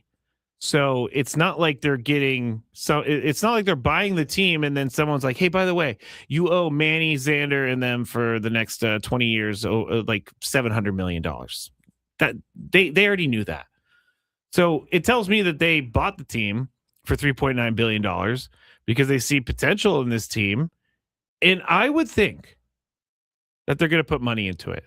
And maybe Frank can expand on this a little bit, but I know that the whole thing with Chelsea soccer team, Mm-hmm. like the guy who bought this team, Feliciano, he was not in charge of the soccer team in a way that he will be here. No, from he what I was. understand. Feliciano was the money. He wasn't the decision maker. The guy who owns the Dodgers actually was more the decision maker with Chelsea. So, yeah, exactly. So, but that was one thing that we noticed when Feliciano took over, is that he did show a willingness to buy out some of those bad contracts, and soccer contracts are very different from baseball contracts. So I wouldn't go too crazy. Like, yay, they're going to buy out Manny. That's not going to happen. He's owed way too much money over the next handful of years. As far as the moving the team goes, I don't know how many more times we need to debunk the ownership moving the team. It's never going to happen. It is not going to happen at all. Baseball wants a team in San Diego, number one. Especially with the way this team, the fan base turns out for this team and the money that this team is bringing in. Yeah. Baseball won't let them move. Baseball will not let it move. The ownership, the way I would, so let's just go back to the trade talk for a minute. What to trade, especially for an outfielder. If I am looking for a trade right now, I'm looking for a Walker Jenkins type, a Charlie Condon type. Who's the kid in Arizona? Waldschmidt, I think his name is. Waldschmidt, Kevin Waldschmidt, something like that. One of the Arizona's one of their top prospect outfielders that just came up. That's the type of guy I'm looking for. I'm not looking for a Byron Buxton. I'm looking for a top prospect who is major league ready. Walker Jenkins has major league experience. Waldschmidt is with Arizona right now. Those are the kind of guys I'm looking for. I'm not looking for a Josue De Paula who's still sitting in Double-A. I'm not looking for what's the other guy's name for the Dodgers? The other top outfield prospect. Hold on, I'll get his name here in a second. I wish I could play the Jeopardy music. Yeah, I know. I got it. I'm not looking for Zaire Hope, who's also in Double-A. I'm looking for a Braden Montgomery, a guy who is in Triple-A, who's Ryan Waldschmidt is the kid's name. I'm looking for an outfielder who is ready to go, just doesn't have a spot. That is what I'm looking for in a trade right now. And with that, it gives you a lot of control as well. Those are the kind of guys I'm looking for to trade right now. Emmanuel Rodriguez is a AAA outfielder for Minnesota. His expected debut is supposed to be this year. He's 23 years old, lefty bat, 210, playing with the AAA St. Paul Saints right now, hitting 245, 6 home runs, 18 RBIs. Not great, but he's had seasons where he's hit 16 home runs down in the minor leagues. That's more of a guy I'm looking for right now, a guy who I can control for a long period of time in the corner outfield position. That's what I would be looking at. I don't mind that at all. All I know is that they need to do something soon because things are in dire straits right now. Now, Adam and I were talking in the hallway. What's to say, Frank, that they don't win 15 of their next 20? No, exactly. And that goes back to what Sam said during postgame yesterday. All Freddy Fermín needed to seemingly turn his season around was one successful sacrifice bunt. That's all he needed. Yeah, because his first one was not great. And it hits two 2-run home runs, something he hadn't done all season long. Hit one, let alone two, and get an RBI double, breaking 0 for 30.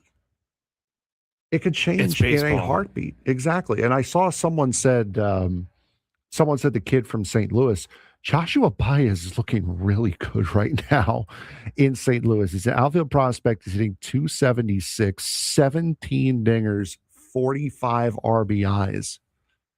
Bring him in. 20 home runs and 79 RBIs through AA and AAA last year. I'll trade a bunch of Lucky's Chew toys to the Cardinals for him. Okay. All right. That is good. Aaron says solid research there. No, that was good, Frank. Because I sat down last night to kind of check and see what names I could throw out there, but I didn't really have any names because I have no idea what direction they're going. But I do like the type of player that you are thinking that they're going to bring in. Luis Lara is the number 91 prospect in baseball for Milwaukee. Is projected to make his debut this year. So if you do get someone back, I mean, well, depends on who you trade, but they're going to have, a guy who's going to contribute this year is what I need. I cannot have someone who is not going to contribute at all. No, a guy like Max Clark is going to cost you too much. He's the number 7 prospect in baseball. He's the number 1 outfield prospect. Walker Jenkins is going to cost too much. Those are guys that I would love to have, but are going to cost too much. But if you look down, if you look down towards the bottom of that list, like I was saying, Ike Irish for the Baltimore, he's single A. Luis Lara, Baez, those are guys that you could probably swing a deal for. Probably could. Ralphie Velasquez. Oh man, if they make a deal for Ralphie Velasquez, the World Series is happening. Let's not go too far. Clay says Lucky would not be too happy with Skraby if he traded any of his toys. Yeah, Clay must have not heard what Lucky did earlier. All right. What Lucky didn't do. What he did earlier. When we get back, final segment of the Braden Surprenant Show, Matt Skraby, Frank Marchese. We'll preview the next 3 games against the Reds on 97.3 The Fan.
This is from Clay in the chat.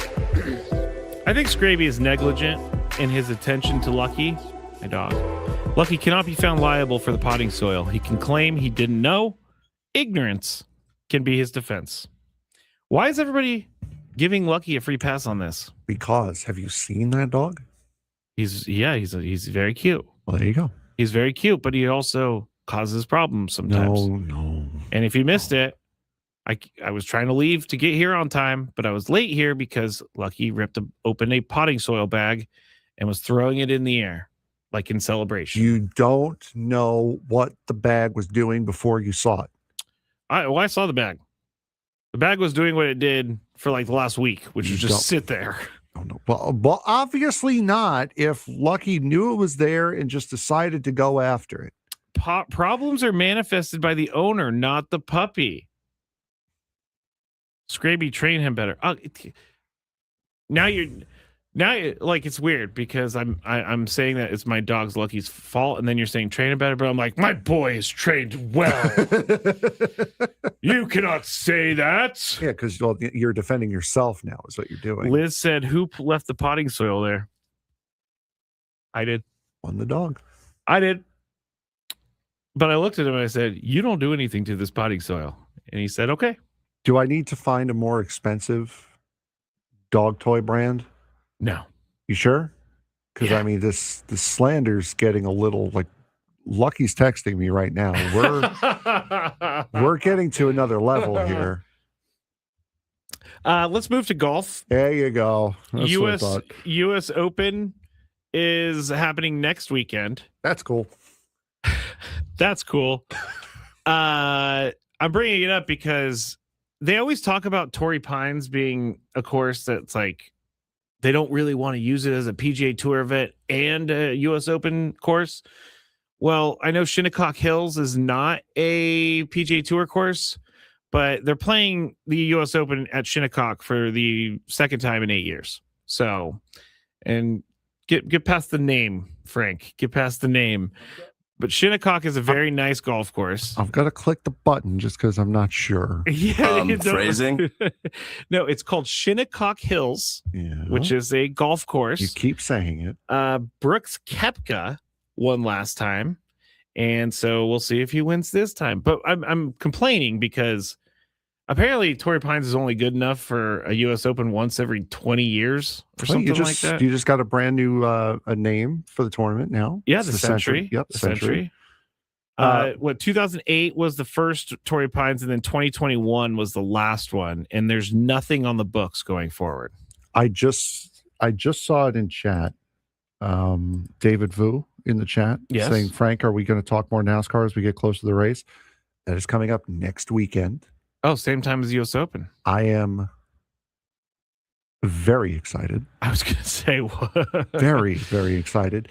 And we do have some things in the works for next week. What? None of which are confirmed. But we do have things in the works for next week. Sorry, Rod said hashtag pot lives matter. Yeah, I saw that. Like potting soil. Yeah. You guys are going to have stuff next week. Yes, we will. What is it? Guests. Oh. Yes. We have a couple of guests that we're working on trying to get. We are currently in NASCAR teams.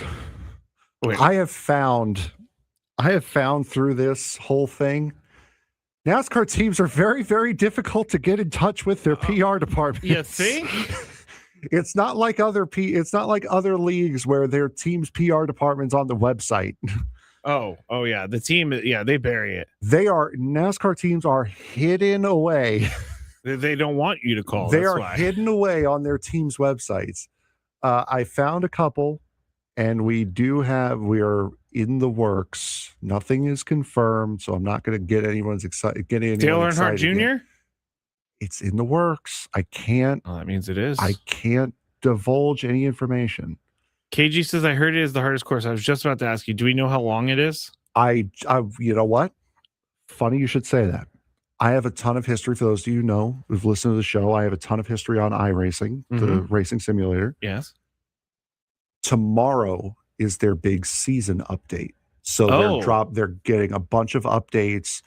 They're dropping a bunch of new content. And that will be it. The NASCAR course on Coronado is going to be one of the new things that iRacing drops for this season. See, that's awesome. Which means at some point this week, I will jump on the sim and I will give you guys all a track tour of Coronado and what to expect. So that will be a lot of fun this weekend, this week coming in. The track is 3.4 miles? Yes. That is long. And the section, if there's one section between turns 5 and 6 that I saw one of the NASCAR riders, again. Oh, carrier corner? I think so, yeah. It's turn 5. It is on the water. It is. And it's between two aircraft carriers. It's track, wall, San Diego Bay. That's what it is. Are they not worried? Oh, no, those walls will be fine. For those of you who want to follow and know about this stuff and know what's coming up, Jeff Gluck is a great account to follow. He's a motorsports writer for The Athletic. Also, Bob Pockrass. Those are like the two big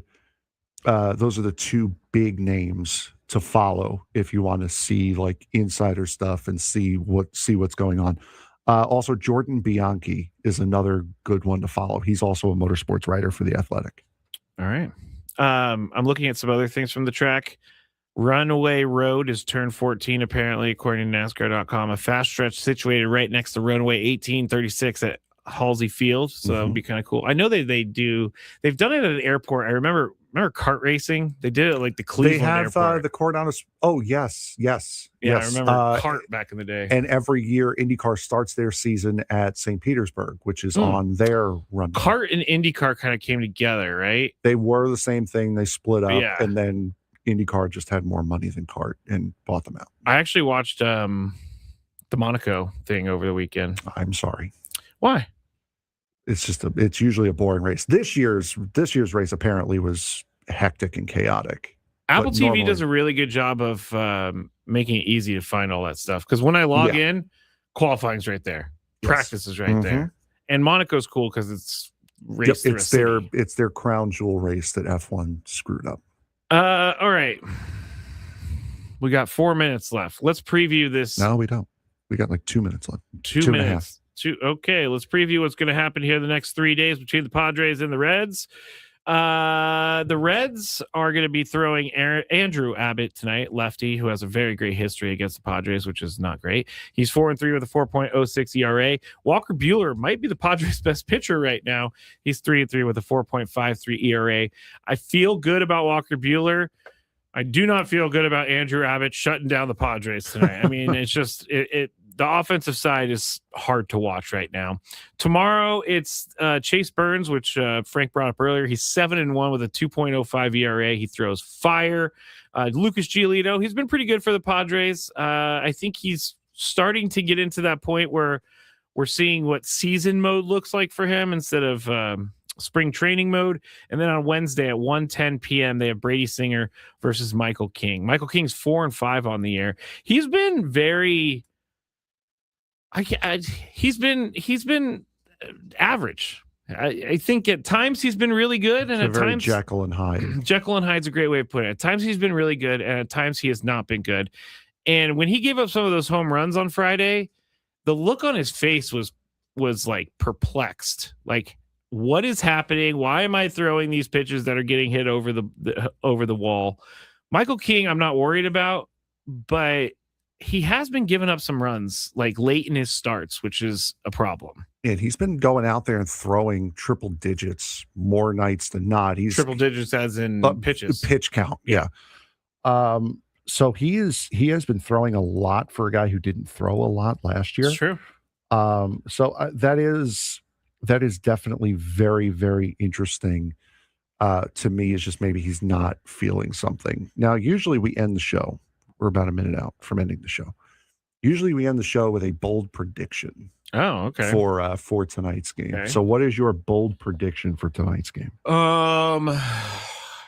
My bold prediction for tonight's game, I am going to say Padres hit 3 home runs. Wow. Yeah. That would be That would be bold. Yeah, that would be a pretty bold prediction. And it doesn't have to be the same person. Just 3 home runs from the Padres lineup tonight. Let's say Jackson gets 3 hits tonight. Oh, okay. 3 hits for Jackson. Clay says 7-5 Padres. Fermín gets 2 hits according to Mime. That's 1. Chris said, dang, that's bold. Yes. You said bold prediction. And it's like something that sounds really crazy, but it's not. No. So, all right, that's it for the Braden Surprenant Show. I'm Matt Skraby. That's Frank Marchese. Thanks for tuning in today. Braden back tomorrow. Wood and Chris up next. Enjoy your afternoon, everyone. Free Lucky. Padres Reds today. Number 350 for Manny Machado.